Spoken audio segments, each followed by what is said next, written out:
أشهد أن لا إله إلا الله وحده لا شريك له وأشهد أن محمدا عبده ورسوله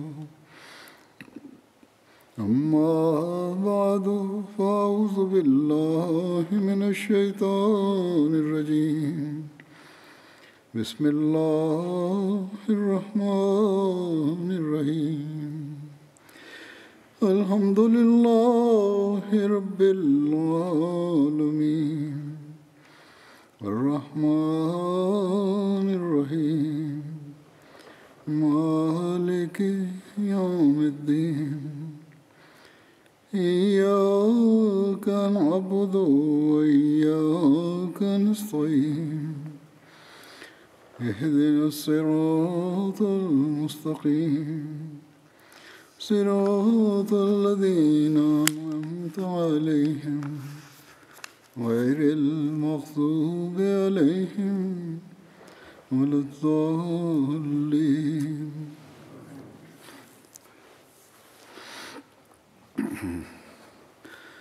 हजरत अबूबकर सिद्दीक रज़ियल्लाहु जीवनी चर्चा चलीथिला। बैते अकबा सानिया संबंधरे उल्लेख रही जे उक्त अवसर रे नबी करीम सल्लल्लाहु अलैहि वसल्लम कर सहित हजरत अबूबकर रज़ियल्लाहु, हजरत अली रज़ियल्लाहु ओ आपणक चचा हजरत अब्बास रज़ियल्लाहु मध्य सामिल थिले। हजरत अब्बास रज़ियल्लाहु जी एही सभार आयोजक थिले। से हजरत अली रज़ियल्लाहु गोटे घाटी उपरे मुतयन कले एवं आउ एक घाटी रे हजरत अबूबकर रज़ियल्लाहु पहरा और सुरक्षा निमंते छिड़ा कले, अर्थात तांकु मध्य अन्य एक घाटीर दायित्व देइथिले जे सेठारे ड्यूटी देबे।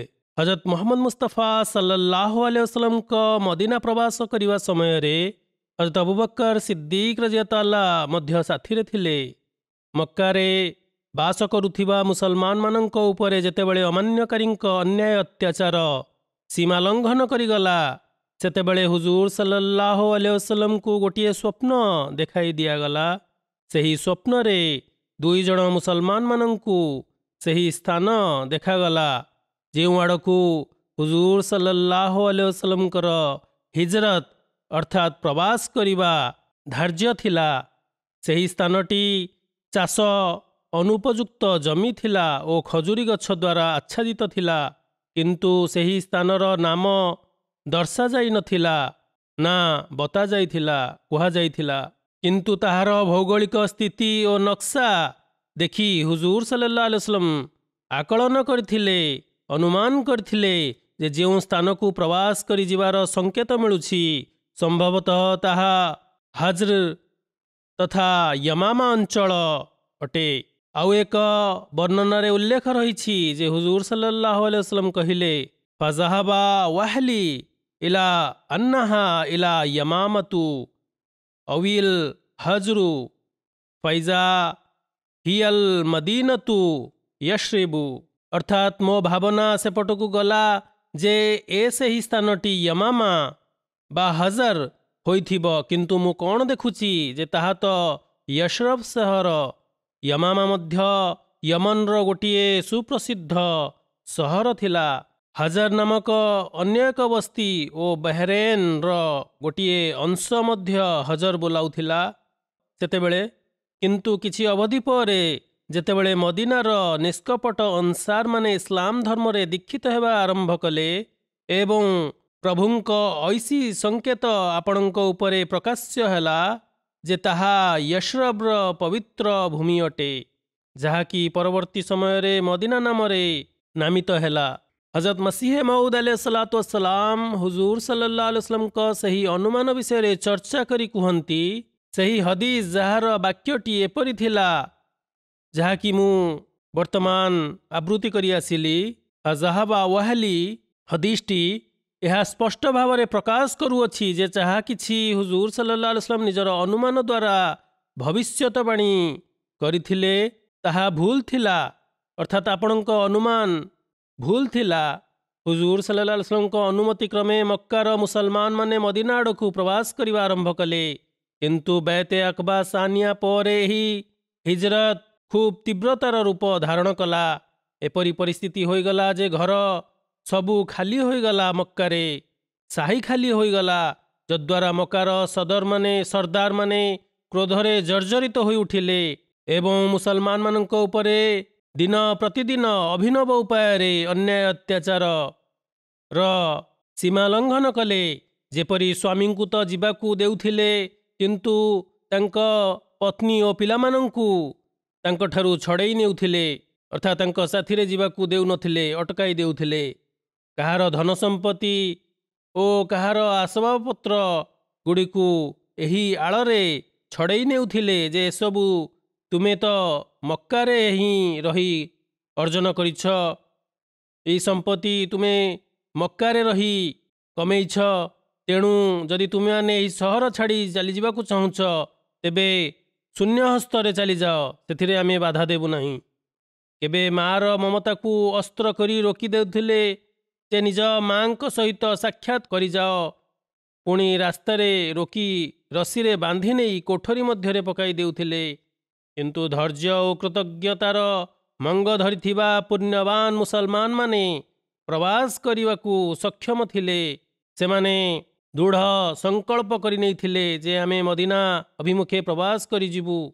ସେ ଯାହା ହେଉନା କାହିଁକି, ଯେଉଁ ମୁସଲମାନମାନଙ୍କର ସାମର୍ଥ୍ୟ ଥିଲା ଓ ପ୍ରବାସ କରିବାକୁ ସେମାନେ ମନସ୍ଥ କରିନେଇଥିଲେ, ସେମାନେ ହିଜରତ କରିଗଲେ। ଏବେ କିଛି ଅତି ଦୁର୍ବଳ ଶ୍ରେଣୀୟ ଓ ଅସହାୟ ଶ୍ରେଣୀୟ ମୁସଲମାନ ପଛରେ ରହିଯାଇଥିଲେ। ସେମାନଙ୍କ ସମ୍ବନ୍ଧରେ ଆଲ୍ଲାହ ତାଆଲା ଏପରି କହିଛନ୍ତି, ଇଲ୍ଲାଲ୍ ମୁସ୍ତାଜଫିନା ମିନାର ରିଜାଲି ୱନ୍ନିସାଇ ୱଲ୍ୱିଲଦାନି ଲା ୟସ୍ତତିଉନା ହିଲତନ୍ ଓଲା ୟହତଦୁନା ସବିଲା। ଅର୍ଥାତ୍ ଅବଶ୍ୟ ସେହି ଲୋକମାନେ ଯେଉଁମାନେ ପୁରୁଷ, ନାରୀ ଓ ଶିଶୁମାନଙ୍କ ମଧ୍ୟରୁ ବସ୍ତୁତଃ ଦୁର୍ବଳ ଥିଲେ, ସେମାନେ କୌଣସି ଉପାୟ ଅବଲମ୍ବନ କରିବାକୁ ସକ୍ଷମ ନଥିଲେ ଏବଂ ସେମାନଙ୍କୁ କୌଣସି ପଥ ଦେଖାଯାଉନଥିଲା। ଏତଦ୍ବ୍ୟତୀତ ହୁଜୁର ସଲ୍ଲଲ୍ଲାହୁ ଆଲୈହି वसल्लम ପ୍ରଭୁଙ୍କ ଅନୁମତି ପ୍ରାପ୍ତ କରିବାର ଅପେକ୍ଷାରେ ଥିଲେ ଯେ ତାଙ୍କୁ ପ୍ରବାସ କରିବାର ଅନୁମତି ମିଳୁ। ହଜରତ ଅଲି ରଜିୟା ତାଆଲା ମଧ୍ୟ ମକ୍କାରେ ହିଁ ଥିଲେ। ହଜରତ ଅବୁ ବକର ରଜିୟା ତାଆଲା ଯେତେବେଳେ ହିଜରତ କରିବା ପାଇଁ ଅନୁମତି ମାଗିବାକୁ ଚାହିଁଲେ, ତାଙ୍କୁ ଆଦେଶ ଦିଆଗଲା ଯେ ଏବେ ରହିଯାଅ, ମୁଁ ଆଶା କରୁଛି ଯେ ମୋତେ ଅନୁମତି ମିଳିଯିବ। ଆଉ ଏକ ବର୍ଣ୍ଣନା ଅନୁଯାୟୀ ହୁଜୁର ସଲ୍ଲଲ୍ଲାହୁ ଆଲୈହି वसल्लम କହିଲେ ଯେ ତୁମେ ଶୀଘ୍ର କର ନାହିଁ, ସମ୍ଭବତଃ ଅଲ୍ଲାହ ତୁମ ପାଇଁ ଜଣେ ସାଥୀର ବ୍ୟବସ୍ଥା କରିଦେବେ। ଏଥିରେ ହଜରତ ଅବୁ ବକର ରଜିୟା ତାଆଲା କହିଲେ, ହେ ଆଲ୍ଲାହଙ୍କ ରସୂଲ ସଲ୍ଲଲ୍ଲାହୁ ଆଲୈହି वसल्लम, ମୋ ମା ବାପା ଆପଣଙ୍କ ଉପରେ ଉତ୍ସର୍ଗ ହୁଅନ୍ତୁ, କ'ଣ ଆପଣଙ୍କୁ ବି ହିଜରତ କରିବାର ଅନୁମତି ମିଳିବ? ସତେ ଯେପରି ହିଜରତ ଯୋଗୁଁ ନବୀ କରୀମ ସଲ୍ଲଲ୍ଲାହୁ ଆଲୈହି वसल्लमଙ୍କ ଠାରୁ ବିରହ ବିଚ୍ଛେଦ ଯିବାର ଦୁଃଖ ଦୂର ହୋଇଗଲା। ହଜରତ ଅବୁ ବକର ରଜିୟା ତାଆଲା ଏହି ନୂଆ ଖୁସିକୁ ଶୁଣି ଫେରି ଆସିଲେ ଏବଂ ନିଜର ହିଜରତ କରିବା ଉଦ୍ଦେଶ୍ୟକୁ ସ୍ଥଗିତ କରିଦେଲେ।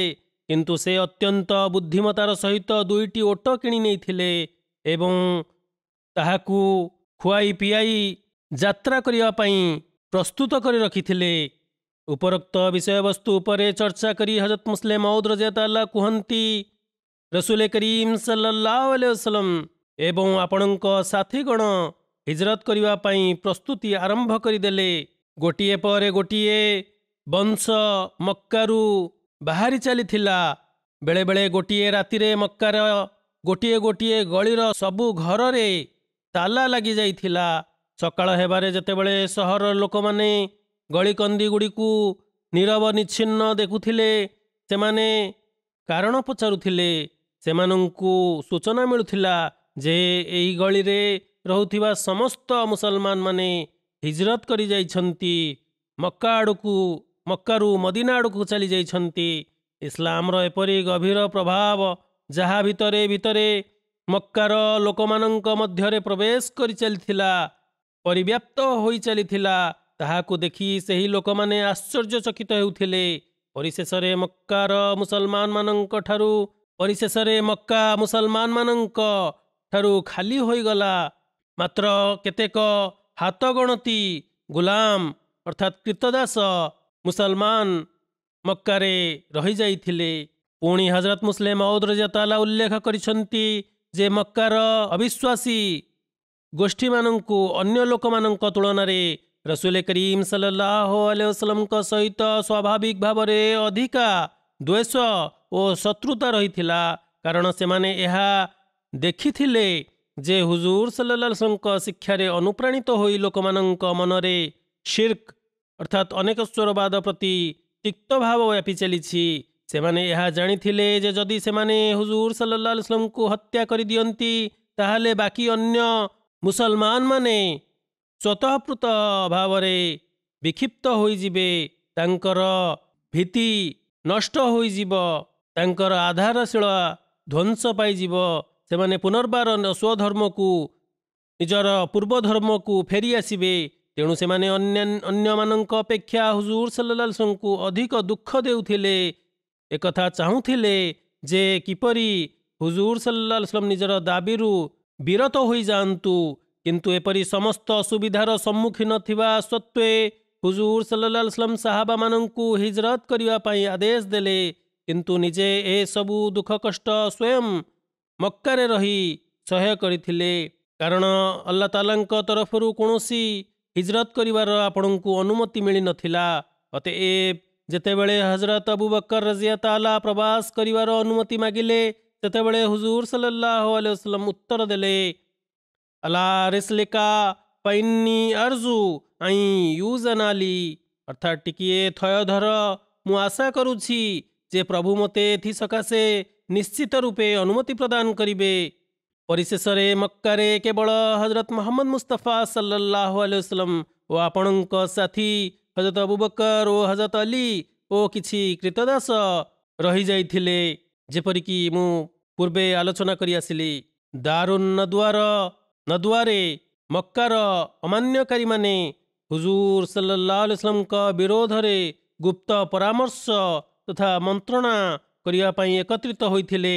ଏ ସମ୍ବନ୍ଧରେ ଲେଖା ଅଛି ଯେ ମକ୍କାର ସର୍ଦ୍ଦାରମାନେ ଏକଥାରେ ବହୁତ କ୍ରୋଧିତ ଥିଲେ ଯେ ମୁସଲମାନମାନେ ତାଙ୍କ ହାତ ମୁଠାରୁ ଖସି ଚାଲିଯାଉଛନ୍ତି।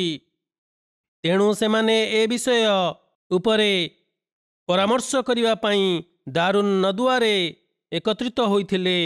ଆଲ୍ଲାମା ଇବ୍ନେ ଇସହାକ୍ କୁହନ୍ତି, ଯେତେବେଳେ କୁରୈଶ ଏହା ଦେଖିଲେ ଯେ ନବୀ କରୀମ ସല്ലଲ୍ଲାହୁ ଆଲୈହି ವସଲ୍ଲମଙ୍କ ସହିତ ଗୋଟିଏ ଦଳ ଓ କିଛି ସାହାବୀ ରହିଯାଇଛନ୍ତି ଯେଉଁମାନେ ମକ୍କାର ମୁସଲମାନ ଅଟନ୍ତି, ପୁଣି କୁରୈଶ ଏହା ଦେଖିଲେ ଯେ ହୁଜୁର ସല്ലଲ୍ଲାହୁ ଆଲୈହି ವସଲ୍ଲମଙ୍କ ସାହାବୀମାନେ ସେହି ଲୋକମାନଙ୍କ ଆଡ଼କୁ ହିଜରତ କରି ଚାଲିଯାଉଛନ୍ତି, ଅତଏବ କୁରୈଶ ମାନେ ଏହା ଜାଣିନେଲେ ଯେ ସେମାନେ କୌଣସି ଏକ ଶାନ୍ତିପୂର୍ଣ୍ଣ ସ୍ଥାନକୁ ଚାଲିଯାଉଛନ୍ତି ଓ ସେମାନଙ୍କୁ ମଦିନାର ଅଧିବାସୀମାନଙ୍କ ତରଫରୁ ପୂର୍ଣ୍ଣ ସୁରକ୍ଷା ଓ ସହଯୋଗ ମିଳୁଅଛି। ତେଣୁ ସେମାନଙ୍କୁ ଏ ସନ୍ଦେହ ଘାରିଲା ଯେ ହୁଜୁର ସല്ലଲ୍ଲାହୁ ଆଲୈହି ವସଲ୍ଲମ ହିଜରତ କରି ସେମାନଙ୍କ ନିକଟକୁ ଚାଲି ନ ଯାଆନ୍ତୁ, ଓ କୁରୈଶ ଏକଥା ବି ଜାଣିଥିଲେ ଯେ ସେମାନେ ସମସ୍ତେ କୁରୈଶର ଖିଲାଫରେ ଯୁଦ୍ଧ କରିବା ନିମନ୍ତେ ଏକତ୍ରିତ ହୋଇଯିବେ। ସୁତରାଂ ସେମାନେ ହୁଜୁର ସല്ലଲ୍ଲାହୁ ଆଲୈହି ವସଲ୍ଲମଙ୍କ ବିଷୟରେ ଦାରୁନ୍ ନଦୱାଠାରେ ଏକାଠି ହେଲେ, ଯେଉଁଠାରେ ସେମାନେ ପରାମର୍ଶ ଓ ଆଲୋଚନା କଲେ। ଆଉ ଏକ ବର୍ଣ୍ଣନା ଅନୁଯାୟୀ ହଜରତ ଅବଦୁଲ୍ଲା ବିନ୍ ଅବ୍ବାସ ରଜିୟଲ୍ଲାହୁ କୁହନ୍ତି, ଯେତେବେଳେ ସେମାନେ ଏହି ଉଦ୍ଦେଶ୍ୟ ପାଇଁ ଏକାଠି ହେଲେ, ସେଠାରେ ସେମାନେ ଶପଥ ନେଲେ ଯେ ସେମାନେ ଦାରୁନ୍ ନଦୱାରେ ଦାଖିଲ ହେବେ, ଯଦ୍ୱାରା ସେମାନେ ହୁଜୁର ସଲ୍ଲଲ୍ଲାହୁଙ୍କ ସମ୍ବନ୍ଧରେ ମନ୍ତ୍ରଣା କରିବେ, କୌଣସି ଏକ ଫୈସଲାରେ ଉପନୀତ ହେବେ। ଯେଉଁଦିନ ସେମାନେ ପ୍ରତିଜ୍ଞା କରିଥିଲେ ସେହିଦିନ ସେମାନେ ସେଠାକୁ ଗଲେ ଏବଂ ସେହି ଦିନଟିକୁ ୟୌମୁଜ୍ଜହମା କୁହାଯାଏ। ସେମାନଙ୍କ ସମ୍ମୁଖରେ ଜଣେ ବୃଦ୍ଧ ଓ ବୟସ୍କ ବ୍ୟକ୍ତି, ଯାହାର ରୂପରୁ ଇବ୍ଲିସ୍ର ଚିହ୍ନ ପ୍ରକାଶିତ ହେଉଥିଲା, ତାହାର ଆବିର୍ଭାବ ହେଲା। ସେ ବୃଦ୍ଧ ଜଣକ ଚାଦର ଘୋଡ଼େଇ ହୋଇଥିଲା, ଦାରୁନ୍ ନଦୱାର କବାଟ ନିକଟରେ ଆସି ଛିଡ଼ା ହେଲା। ଲୋକମାନେ ତାକୁ ଜାଣିନଥିଲେ, ଅତଏବ କବାଟ ନିକଟରେ ଦେଖି ତାକୁ ପଚାରିଲେ, ଏହି ବୁଢ଼ା ଲୋକଟି କିଏ? ସେ କହିଲା ଯେ ମୁଁ ନଜଦର ଜଣେ ବୃଦ୍ଧ ଲୋକ। ପୁନଶ୍ଚ ସେ କହିଲା ଯେ ମୁଁ ସେହି କଥାକୁ ଶୁଣିସାରିଛି ଯେଉଁ ବିଷୟରେ ତୁମେମାନେ ଶପଥ ନେଉଛ। ମୁଁ ତୁମମାନଙ୍କ ନିକଟକୁ ଏଥିପାଇଁ ଆସିଛି ଯେ ମୁଁ ଶୁଣିବି ଯେ ଯେ ତୁମେମାନେ କ'ଣ କହୁଛ। ଆଶା କରୁଛି ତୁମମାନଙ୍କୁ ଏହାଦ୍ୱାରା କୌଣସି ନା କୌଣସି ଆଶ୍ୱସ୍ତିକର ପରାମର୍ଶ ମିଳିଯିବ, କାରଣ ତୁମର ଓ ମୋର ଲକ୍ଷ୍ୟ ଏକ ଅଟେ। ସେଥିଅନ୍ତେ ସେ ନିଜ ସମ୍ବନ୍ଧରେ କହିଲା। ତା କଥା ଶୁଣି କୁରେଶ ତାକୁ କହିଲେ ଯେ ଭିତରକୁ ଆସିଯାଅ। ଅତଃ ସେହି ଲୋକଟି ସେମାନଙ୍କ ସହିତ ଘର ଭିତରେ ପ୍ରବେଶ କଲା। ସେଠାରେ କୁରେଶ ସର୍ଦ୍ଦାରମାନଙ୍କର ଗୋଟିଏ ଦଳ ଉପସ୍ଥିତ ଥିଲା। ସେମାନଙ୍କ ମଧ୍ୟରେ ନିମ୍ନଲିଖିତ ବିଶେଷ ମାନ୍ୟଗଣ ଲୋକମାନେ ଅର୍ଥାତ୍ ସର୍ଦ୍ଦାରମାନେ କୁରେଶ ଅମାନ୍ୟକାରୀମାନେ ଜମା ହୋଇଥିଲେ, ଏକତ୍ରିତ ହୋଇଥିଲେ, ରୁଣ୍ଡ ହୋଇଥିଲେ। ଯଥାକ୍ରମେ ଉତବା ବିନ୍ ରବିଆ, ଶେବା ବିନ୍ ରବିଆ, ଅବୁ ସୁଫିଆନ ବିନ୍ ହରବ, ତୋଏମା ବିନ୍ ଅଦି, ଏହିପରି ଆଉ କେତେକ ବିଶିଷ୍ଟ ଲୋକ, ଅବୁ ଜେହେଲ ବିନ୍ ହିସାମ, ହେଜାଜର 2 ପୁଅ ଓ ଆହୁରି ଅନେକ ଲୋକ। ଏତଦ୍‌ବ୍ୟତୀତ ଏମିତି କିଛି ସର୍ଦ୍ଦାର ମଧ୍ୟ ସେଠାରେ ଥିଲେ ଯେ କି କୁରେଶର ମାନ୍ୟଗଣ ବ୍ୟକ୍ତି ଥିଲେ। ସେତେବେଳେ ଜଣେ ବ୍ୟକ୍ତି ଯେ ହୁଜୁର ସଲ୍ଲଲ୍ଲାହୁ ଆଲାଇହି वसल्लमଙ୍କୁ ଲୁହାର ବେଡ଼ିରେ ବାନ୍ଧି କଏଦ କରିବାର ପରାମର୍ଶ ଦେଲା ଏବଂ ଆପଣଙ୍କ ଘର କବାଟ ବନ୍ଦ କରିଦେବାକୁ ମନ୍ତ୍ରଣା ଦେଲା, ମତ ପ୍ରକାଶ କଲା। ଅର୍ଥାତ୍ ଜୁହେର ଓ ନାବିଗା ନାମକ 2 ଜଣ କବି ସେତେବେଳେ ମରିସାରିଛନ୍ତି ଓ ଅନ୍ୟାନ୍ୟ କବିମାନେ ଯେଉଁମାନେ ତା ପୂର୍ବରୁ ମୃତ୍ୟୁବରଣ କରିସାରିଥିଲେ। ପରିଣାମକୁ ଅପେକ୍ଷା କରି ଯେଉଁଭଳି ତା ପୂର୍ବରୁ ଜୁହେର ଓ ନାବାଗା କବି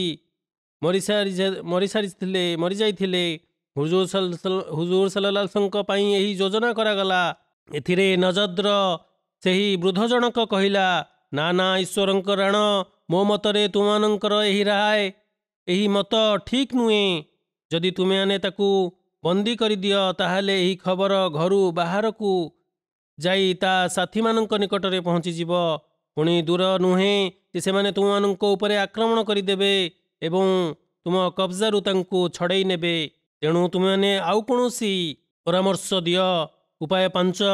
ଏଥିରେ ଆଉ ଜଣେ ବ୍ୟକ୍ତି ପରାମର୍ଶ ଦେଲା ଯେ ଆମେ ସେହି ବ୍ୟକ୍ତି ଅର୍ଥାତ୍ ହଜୁର ସଲ୍ଲଲ୍ଲାହୁ ଆଲାଇହି वसल्लमଙ୍କୁ ଆମ ଭିତରୁ ବିଦା କରିଦେବୁ ଏବଂ ଆମ ସହରରୁ ତାଙ୍କୁ ବିତାଡ଼ିତ କରିଦେବୁ।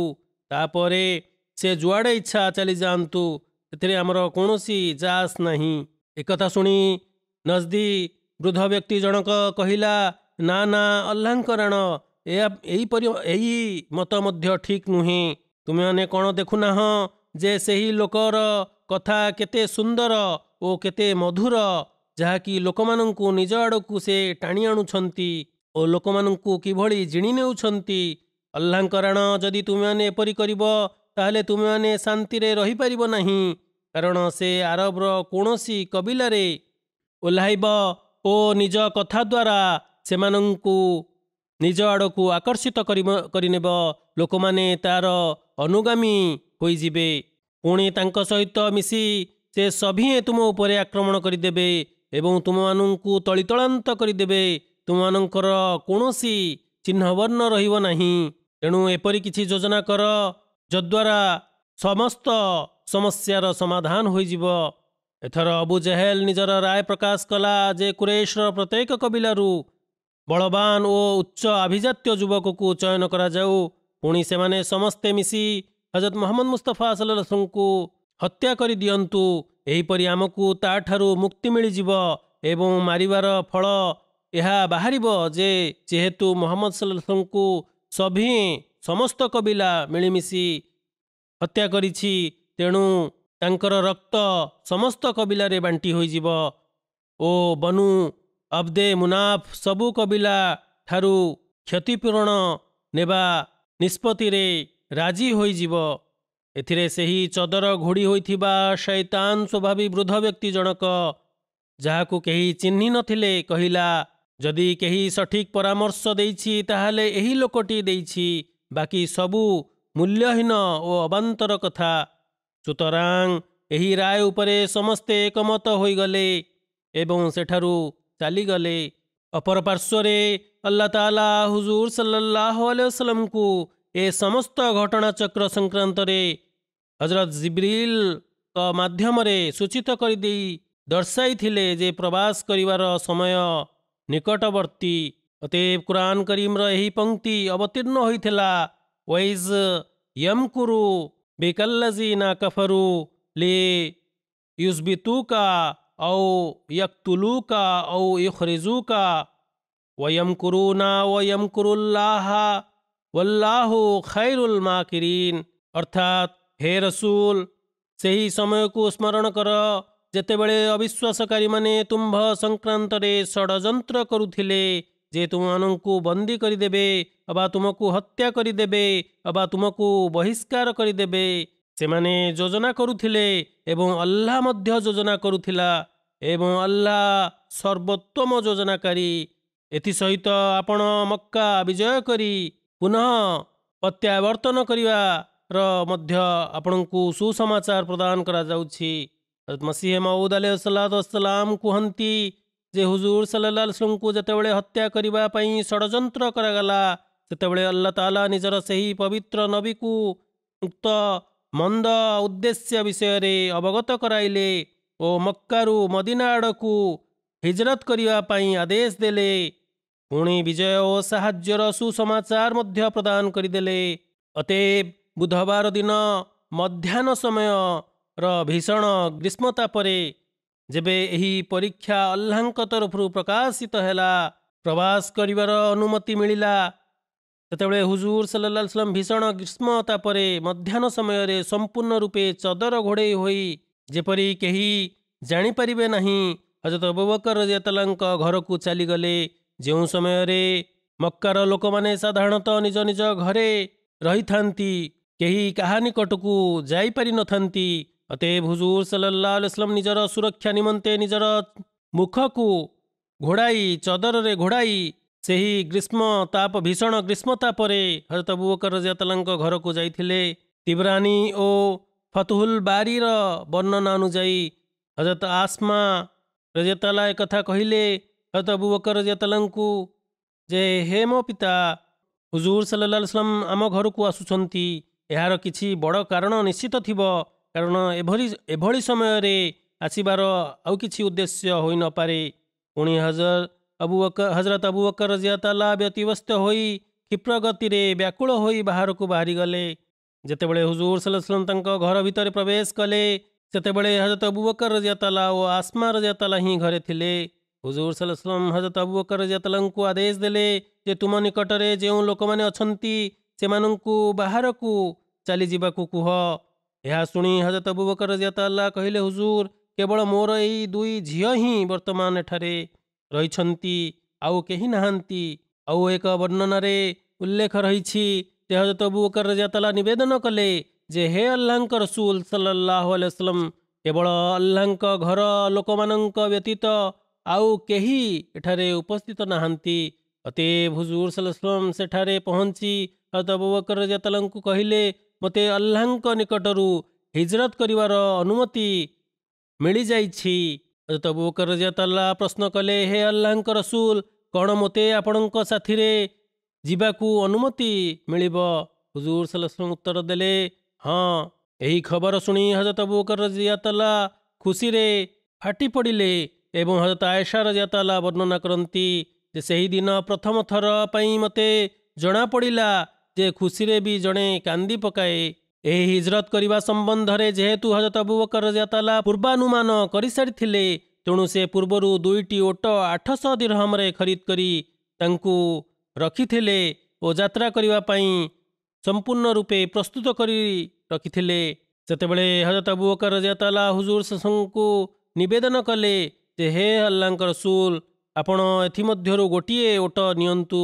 ଏଥିରେ ହୁଜୁର ସଲ୍ଲଲ୍ଲାହୁ କହିଲେ, ମୁଁ ଏହାର ମୂଲ୍ୟ ଦେଇ ଏହାକୁ ଗ୍ରହଣ କରିବି। ଅତଏବ ଯେତେବେଳେ ହୁଜୁର ସଲ୍ଲଲ୍ଲାହୁ ଓଟର ମୂଲ୍ୟ ଦେବା ପାଇଁ ବାଧ୍ୟ କଲେ ସେତେବେଳେ ହଜରତ ଅବୁ ବକର ରାଦିୟଲ୍ଲାହୁ ଆନହୁ ତାହା କହିବା ବ୍ୟତୀତ ଆଉ କୌଣସି ଉପାୟ ପାଇଲେ ନାହିଁ। ସେହି ଓଟ ଦୁଇଟିକୁ ହଜରତ ଅବୁ ବକର ରାଦିୟଲ୍ଲାହୁ ଆନହୁଙ୍କୁ ହୁଜୁର ସଲ୍ଲଲ୍ଲାହୁ 800 ଦିରହମ ପ୍ରଦାନ କରି ଖରିଦ କରି ନେଲେ ଏବଂ ଗୋଟିଏ ଓଟକୁ ନିଜ ପାଇଁ ଚୟନ କରିନେଲେ। ବର୍ଣ୍ଣନା ଅନୁଯାୟୀ ସେହି ଓଟ ଦ୍ୱୟକୁ ହୁଜୁର ସଲ୍ଲଲ୍ଲାହୁ 800 ଦିରହମରେ ଖରିଦ କରି ନେଇଥିଲେ। ପୂର୍ବ ଯୋଜନା ମୁତାବକ ପ୍ରଥମ ଅବସ୍ଥାନ ଗାରେ ସୋର ଅର୍ଥାତ୍ ସୋର ଗୁମ୍ଫାଠାରେ ହେବା ସ୍ଥିର ହୋଇଥିଲା, ଯେଉଁଠାରେ 3 ଦିନ ଅବସ୍ଥାନ କରିବା ଧାର୍ଯ୍ୟ ରହିଥିଲା। ପୁଣି ଏହା ଧାର୍ଯ୍ୟ କରାଯାଇଥିଲା ଯେ ଏମିତି ଜଣେ ପ୍ରବୀଣ ବ୍ୟକ୍ତିକୁ ସାଥିରେ ନିଆଯିବ ଯିଏ ମକ୍କାର ଚତୁଃପାର୍ଶ୍ୱରେ ସମସ୍ତ ଜଣା ଅଜଣା ମରୁ ରାସ୍ତା ସମ୍ପର୍କରେ ଭଲ ଭାବରେ ପରିଚିତ ଥିବ। ସେହି ଉଦ୍ଦେଶ୍ୟରେ ଅବଦୁଲ୍ଲା ବିନ୍ ଉରୈକିତ୍ ସହିତ କଥାବାର୍ତ୍ତା କରାଗଲା।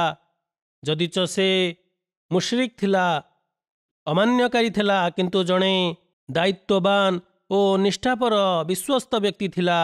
ଜୀବନ ଚରିତ୍ର ଲେଖାଳିମାନେ ତାଙ୍କ ସମ୍ବନ୍ଧରେ ଉଲ୍ଲେଖ କରିଛନ୍ତି ଯେ ସେ ସେତେବେଳେ ମୁସଲମାନ ହୋଇନଥିଲା, କିନ୍ତୁ ଆଉ ଏକ ବର୍ଣ୍ଣନା ଅନୁଯାୟୀ ସେ ପରବର୍ତ୍ତୀ ସମୟରେ ଇସଲାମ ଧର୍ମ ଗ୍ରହଣ କରିନେଇଥିଲା। ସେ ଯାହା ହେଉନା କାହିଁକି, ଅବଦୁଲ୍ଲା ବିନ୍ ଉରୈକିତ୍ ଅଧୀନରେ 3ଟି ଯାକ ଓଟ ପ୍ରଦାନ କରି ଦିଆଯାଇଥିଲା ଏବଂ ସେହି ଓଟଗୁଡ଼ିକୁ 3 ଦିନ ପରେ ପ୍ରଭାତ ସମୟରେ ସଅଳ ସଅଳ ଆଣି ଗାରେ ସୋର ଠାରେ ପହଞ୍ଚାଇ ଦିଆଯାଇଥିଲା। ଅବଦୁଲ୍ଲା ବିନ୍ ଅବୁ ବକର ରଜିୟଲ୍ଲାହୁ ଯିଏ ଜଣେ ହୋସିଆର ଯୁବକ ଥିଲେ, ତାଙ୍କୁ ଏହି ଦାୟିତ୍ୱ ଦିଆଯାଇଥିଲା ଯେ ସେ ପ୍ରତିଦିନ ସନ୍ଧ୍ୟା ସମୟରେ ଗାରେ ସୋର ନିକଟରେ ଆସି ମକ୍କାରେ ଘଟୁଥିବା ଘଟଣା ସମ୍ପର୍କରେ ସୂଚିତ କରିବେ, ଖବର ଦେବେ। ଅବୁ ବକର ରଜିୟଲ୍ଲାହୁଙ୍କର ଜଣେ ବୁଦ୍ଧିମାନ ଓ ଦାୟିତ୍ୱବାନ କ୍ରୀତଦାସ ଆମିର ବିନ୍ ଫୁହେରା ରଜିୟଲ୍ଲାହୁ ଥିଲେ, ଯାହାଙ୍କୁ ଏହି ଦାୟିତ୍ୱ ଦିଆଯାଇଥିଲା ଯେ ସେ ନିଜର ଛେଳି ମେଣ୍ଢା ଆଣି ଗାରେ ସୋର ନିକଟରେ ସନ୍ଧ୍ୟା ସମୟରେ ପହଞ୍ଚାଇବେ। ଯେଉଁମାନଙ୍କ ଠାରୁ କ୍ଷୀର ସଂଗ୍ରହ କରି ହୁଜୁର ସଲ୍ଲଲ୍ଲାହୁଙ୍କ ଖାଦ୍ୟ ଓ ପାନୀୟର ବ୍ୟବସ୍ଥା କରାଯାଇପାରିବ। ସେଥି ଅନ୍ତେ ହୁଜୁର ସଲ୍ଲଲ୍ଲାହୁ ଆଲାଇହି वसल्लम ହଜରତ ଅବୁ ବକର ରଜିୟଲ୍ଲାହୁଙ୍କ ଘରୁ ବାହାରି ଶୀଘ୍ର ନିଜ ଘରକୁ ଫେରିଗଲେ। ଅର୍ଥାତ୍ ଏହି ପରାମର୍ଶ କରିବା ପରେ, ଏହି ଯୋଜନା କରିବା ପରେ ହୁଜୁର ସଲ୍ଲଲ୍ଲାହୁ ନିଜ ଘରକୁ ଫେରିଯାଇଥିଲେ। ଘରକୁ ଆସି ହୁଜୁର ସଲ୍ଲଲ୍ଲାହୁ ହଜରତ ମୁହମ୍ମଦ ମୁସ୍ତଫା ସଲ୍ଲଲ୍ଲାହୁ ଆଲାଇହି वसल्लम ହଜରତ ଅଲି ରଜିୟଲ୍ଲାହୁଙ୍କୁ ନିଜ ହିଜରତ କରିବା ପ୍ରସଙ୍ଗରେ ଜଣାଇଲେ, ଅବଗତ କରାଇଲେ। ତାଙ୍କ ଦାୟିତ୍ୱରେ ଏକ ନିଃସ୍ୱାର୍ଥପର ବଳିଦାନର କାର୍ଯ୍ୟ ଅର୍ପଣ କଲେ ଏବଂ ତାଙ୍କୁ କହିଲେ, ହେ ଅଲି, ଆଜି ରାତିରେ ତୁମେ ମୋ ବିଛଣାରେ ଶୟନ କରିବ ଏବଂ ତାଙ୍କ ଉପରେ ଏକ ସବୁଜ ଚାଦର ଘୋଡ଼ାଇ ଦେଇଥିଲେ।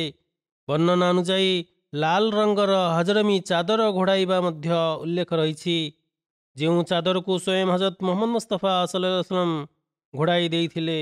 ପୁନଶ୍ଚ ନିଜର ସେହି ଉତ୍ସର୍ଗୀ ସେବକଙ୍କୁ ଅଲ୍ଲାହଙ୍କ ସାହାଯ୍ୟ ସମର୍ଥନରେ ନିଶ୍ଚିତ ସୁସମାଚାର ଶୁଣାଇ କହିଲେ ଯେ ତୁମେ ଚିନ୍ତା କର ନାହିଁ, ବହୁତ ଆରାମରେ ତୁମେ ଶୋଇପଡ଼, ଶତ୍ରୁ ତୁମର କୌଣସି କ୍ଷତି କରିପାରିବ ନାହିଁ।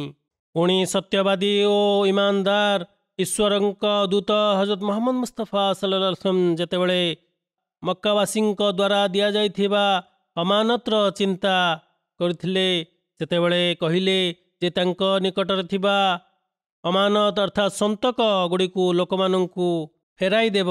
ଅତଏବ ଏଥି ନିମନ୍ତେ ଆପଣ ହଜରତ ଅଲି ରଜିୟଲ୍ଲାହୁଙ୍କୁ ନିର୍ଦ୍ଦେଶ ଦେଇଥିଲେ ଯେ 3 ଦିନ ମକ୍କାରେ ଅବସ୍ଥାନ କରି ଏ ସମସ୍ତ ସନ୍ତକ ସେମାନଙ୍କ ମାଲିକମାନଙ୍କ ନିକଟକୁ ଫେରସ୍ତ କରିବା ପରେ ତୁମେ ମଦିନା ଅଭିମୁଖେ ଯାତ୍ରା କରିବ ଏବଂ କୁବା ନାମକ ସ୍ଥାନରେ ଆମ ସହିତ ଆସି ମିଶିଯିବ। ତାପରେ ହୁଜୁର ସଲ୍ଲଲ୍ଲାହୁ ଆଲାଇହି वसल्लम ନିଜ ଘରୁ ବାହାରିଲେ, ଯେବେକି ମକ୍କାର ଅମାନ୍ୟକାରୀମାନେ ବାହାରେ ଆପଣଙ୍କ ପାଇଁ ପହରା ଦେଉଥିଲେ, ଆପଣଙ୍କୁ ଜଗି ରଖିଥିଲେ, ନିଜ ଆଖି ଆଗରେ ରଖିଥିଲେ ଏବଂ ଏପରି ନିଜ ମୁକୁଳା ଖଡ୍ଗ ଧରି ରହିଥିଲେ ଯେପରି ଆପଣଙ୍କୁ ନିହତ କରିବା ପାଇଁ ସେମାନେ ବ୍ୟାକୁଳ। ସେମାନଙ୍କ ସର୍ଦ୍ଦାର ଅବୁ ଜେହେଲ ବହୁତ ଅହଙ୍କାର ଓ ପରିହାସ କରି ଏକଥା କହୁଥିଲା ଯେ ମହମ୍ମଦ ଏକଥା କହୁଛି ଯେ ଯଦି ତୁମେମାନେ ତା ମାମଲାରେ ତାକୁ ଅନୁସରଣ କରିବ, ତେବେ ତୁମେମାନେ ଆରବ ଓ ଅଣ ଆରବୀୟ ଇଲାକାର ସମ୍ରାଟ ହୋଇଯିବ। ପୁଣି ତୁମେମାନେ ତୁମ ମୃତ୍ୟୁ ପରେ ଉଠିବ। ତୁମମାନଙ୍କ ଉର୍ଦ୍ଦନର ଫଳ ବଗିଚା ସଦୃଶ ବଗିଚା ତିଆରି କରାଯିବ। ଯଦି ତୁମେମାନେ ଏପରି ନ କର, ତାହେଲେ ତୁମମାନଙ୍କ ମଧ୍ୟରେ ହତ୍ୟାକାଣ୍ଡ ଉପୁଜିବ। ହୁଜୁର ସଲ୍ଲଲ୍ଲାହୁ ଆଲାଇହି वसल्लम ବାହାରକୁ ବାହାରି କହିଲେ, ହଁ, ମୁଁ ଏଇ କଥା ହିଁ କହୁଅଛି। ସେଥି ଅନ୍ତେ ଆପଣ ସୂରେ ୟାସିନର ଏହି ପଂକ୍ତି ପାଠ କରିଥିଲେ, ୟାସିନ ୱଲ୍ କୁରଆନିଲ ହକୀମ ଇନ୍ନାକା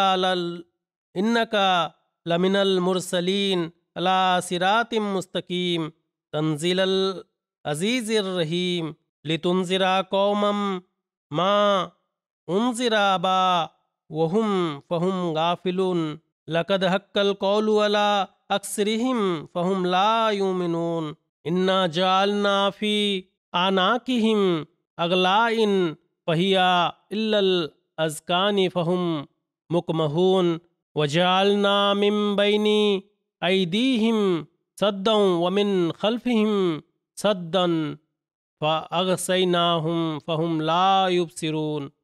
ଏହି ଆୟତ ଗୁଡ଼ିକର ଅନୁବାଦ ଏପରି ଅଟେ, ହେ ସରଦାର, ଆମ୍ଭେ ତତ୍ଵ ସମ୍ବଳିତ କୁରାନକୁ ପ୍ରମାଣ ସ୍ୱରୂପ ଉପସ୍ଥାପନ କରୁଅଛୁ। ବାସ୍ତବିକ ତୁମେ ରସୂଲଙ୍କ ମଧ୍ୟରେ ଅନ୍ତର୍ଗତ ସତ୍ପଥରେ ଅଛ। ପରାକ୍ରମୀ ଅତ୍ୟନ୍ତ କରୁଣାମୟ ଅଲ୍ଲାହଙ୍କ ତରଫରୁ ଏହି କୁରାନ ଅବତୀର୍ଣ୍ଣ ହୋଇଛି ଏଥିସକାଶେ ଯେ ତୁମେ ସେହି ସମ୍ପ୍ରଦାୟକୁ ସଚେତନ କରାଅ ଯେଉଁମାନଙ୍କ ପିତୃ ପିତାମହ ମାନଙ୍କୁ ସଚେତନ କରାଯାଇ ନଥିଲା ଏବଂ ସେମାନେ ଅମନୋଯୋଗୀ ରହିଥିଲେ। ବାସ୍ତବିକ ସେମାନଙ୍କ ମଧ୍ୟରୁ ଅଧିକାଂଶଙ୍କ ସମ୍ବନ୍ଧରେ ଆମ୍ଭର ବାଣୀ ସାବ୍ୟସ୍ତ ହୋଇସାରିଛି, ତେଣୁ ସେମାନେ ବିଶ୍ୱାସ କରୁନାହାନ୍ତି। ଆମ୍ଭେ ସେମାନଙ୍କ ଗଳାରେ ଶିକୁଳି ପକାଇ ରଖିଛୁ ଯାହା ସେମାନଙ୍କ ଚିବୁକ ପର୍ଯ୍ୟନ୍ତ ପ୍ରସାରିତ ହୋଇ ରହିଛି ଏବଂ ସେମାନେ ଗଳାକୁ ଉପରକୁ ଉଠାଇ ପାରୁନାହାନ୍ତି ଏବଂ ଆମ୍ଭେ ସେମାନଙ୍କ ସମ୍ମୁଖରେ ଏକ ପ୍ରତିବନ୍ଧକ ସ୍ଥାପିତ କରିଅଛୁ ଏବଂ ସେମାନଙ୍କୁ ଆବୃତ କରି ରଖିଅଛୁ, ତେଣୁ ସେମାନେ ଦେଖିପାରୁନାହାନ୍ତି। ହୁଜୁର ସଲ୍ଲଲ୍ଲାହୁ ଆଲୈହି वसल्लम ସେମାନଙ୍କ ମୁଣ୍ଡ ଉପରେ ଧୂଳି ପକାଇ ସେମାନଙ୍କ ସମ୍ମୁଖରୁ ହିଁ ବାହାରି ଚାଲିଗଲେ, କିନ୍ତୁ ଅଲ୍ଲାହଙ୍କର ଏ କାର୍ଯ୍ୟ ଦେଖନ୍ତୁ ଯେ ହୁଜୁର ସଲ୍ଲଲ୍ଲାହୁ ଆଲୈହି वसल्लम ଯିବାବେଳେ କାହାକୁ ବି ଦେଖାଗଲେ ନାହିଁ, ବରଂ ସେହି ଲୋକମାନେ ଥରକୁ ଥର ଘର ଭିତରକୁ ଝାଙ୍କି ଦେଖୁଥିଲେ ଏବଂ ସେମାନଙ୍କୁ ସାନ୍ତ୍ୱନା ମିଳୁଥିଲା ଯେ ମୁହମ୍ମଦ ନିଜ ସେଜରେ ଶୋଇ ରହିଛନ୍ତି। ଏହି ଘଟଣା ସମ୍ବନ୍ଧରେ ସିରତ ଖାତମୁନ୍ ନବୀନରେ ଉଲ୍ଲେଖ ରହିଛି।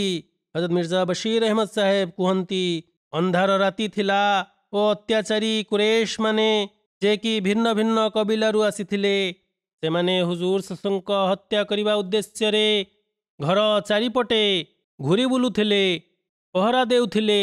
ସେମାନେ ସକାଳ ହେବାର ଅପେକ୍ଷାରେ ଥିଲେ ଯେ କିପରି ସୂର୍ଯ୍ୟ ଉଦୟ ହେବ ଏବଂ ସେମାନେ ହୁଜୁର ସଲ୍ଲଲ୍ଲାହୁ ଉପରେ ଆକ୍ରମଣ କରି ଆପଣଙ୍କ କାମ ତମାମ କରିଦେବେ। ହୁଜୁର ସଲ୍ଲଲ୍ଲାହୁ ନିକଟରେ କିଛି ଅମାନ୍ୟକାରୀମାନଙ୍କର ଅମାନତ ରହିଥିଲା। ଭୀଷଣ ବିରୋଧ ସତ୍ତ୍ୱେ ହୁଜୁର ସେମାନଙ୍କ ଅମାନତ ରଖିଥିଲେ ଏବଂ ସେମାନେ ମଧ୍ୟ ଆପଣଙ୍କୁ କିଭଳି ସତ୍ୟବାଦୀ ଓ ବିଶ୍ୱସ୍ତ ମଣୁଥିଲେ ଯେ ଆପଣଙ୍କୁ ଶତ୍ରୁ ମଣିବା ସତ୍ତ୍ୱେ ନିଜ ସନ୍ତକ ଆପଣଙ୍କ ନିକଟରେ ରଖିବାକୁ ସୁରକ୍ଷିତ ମଣୁଥିଲେ।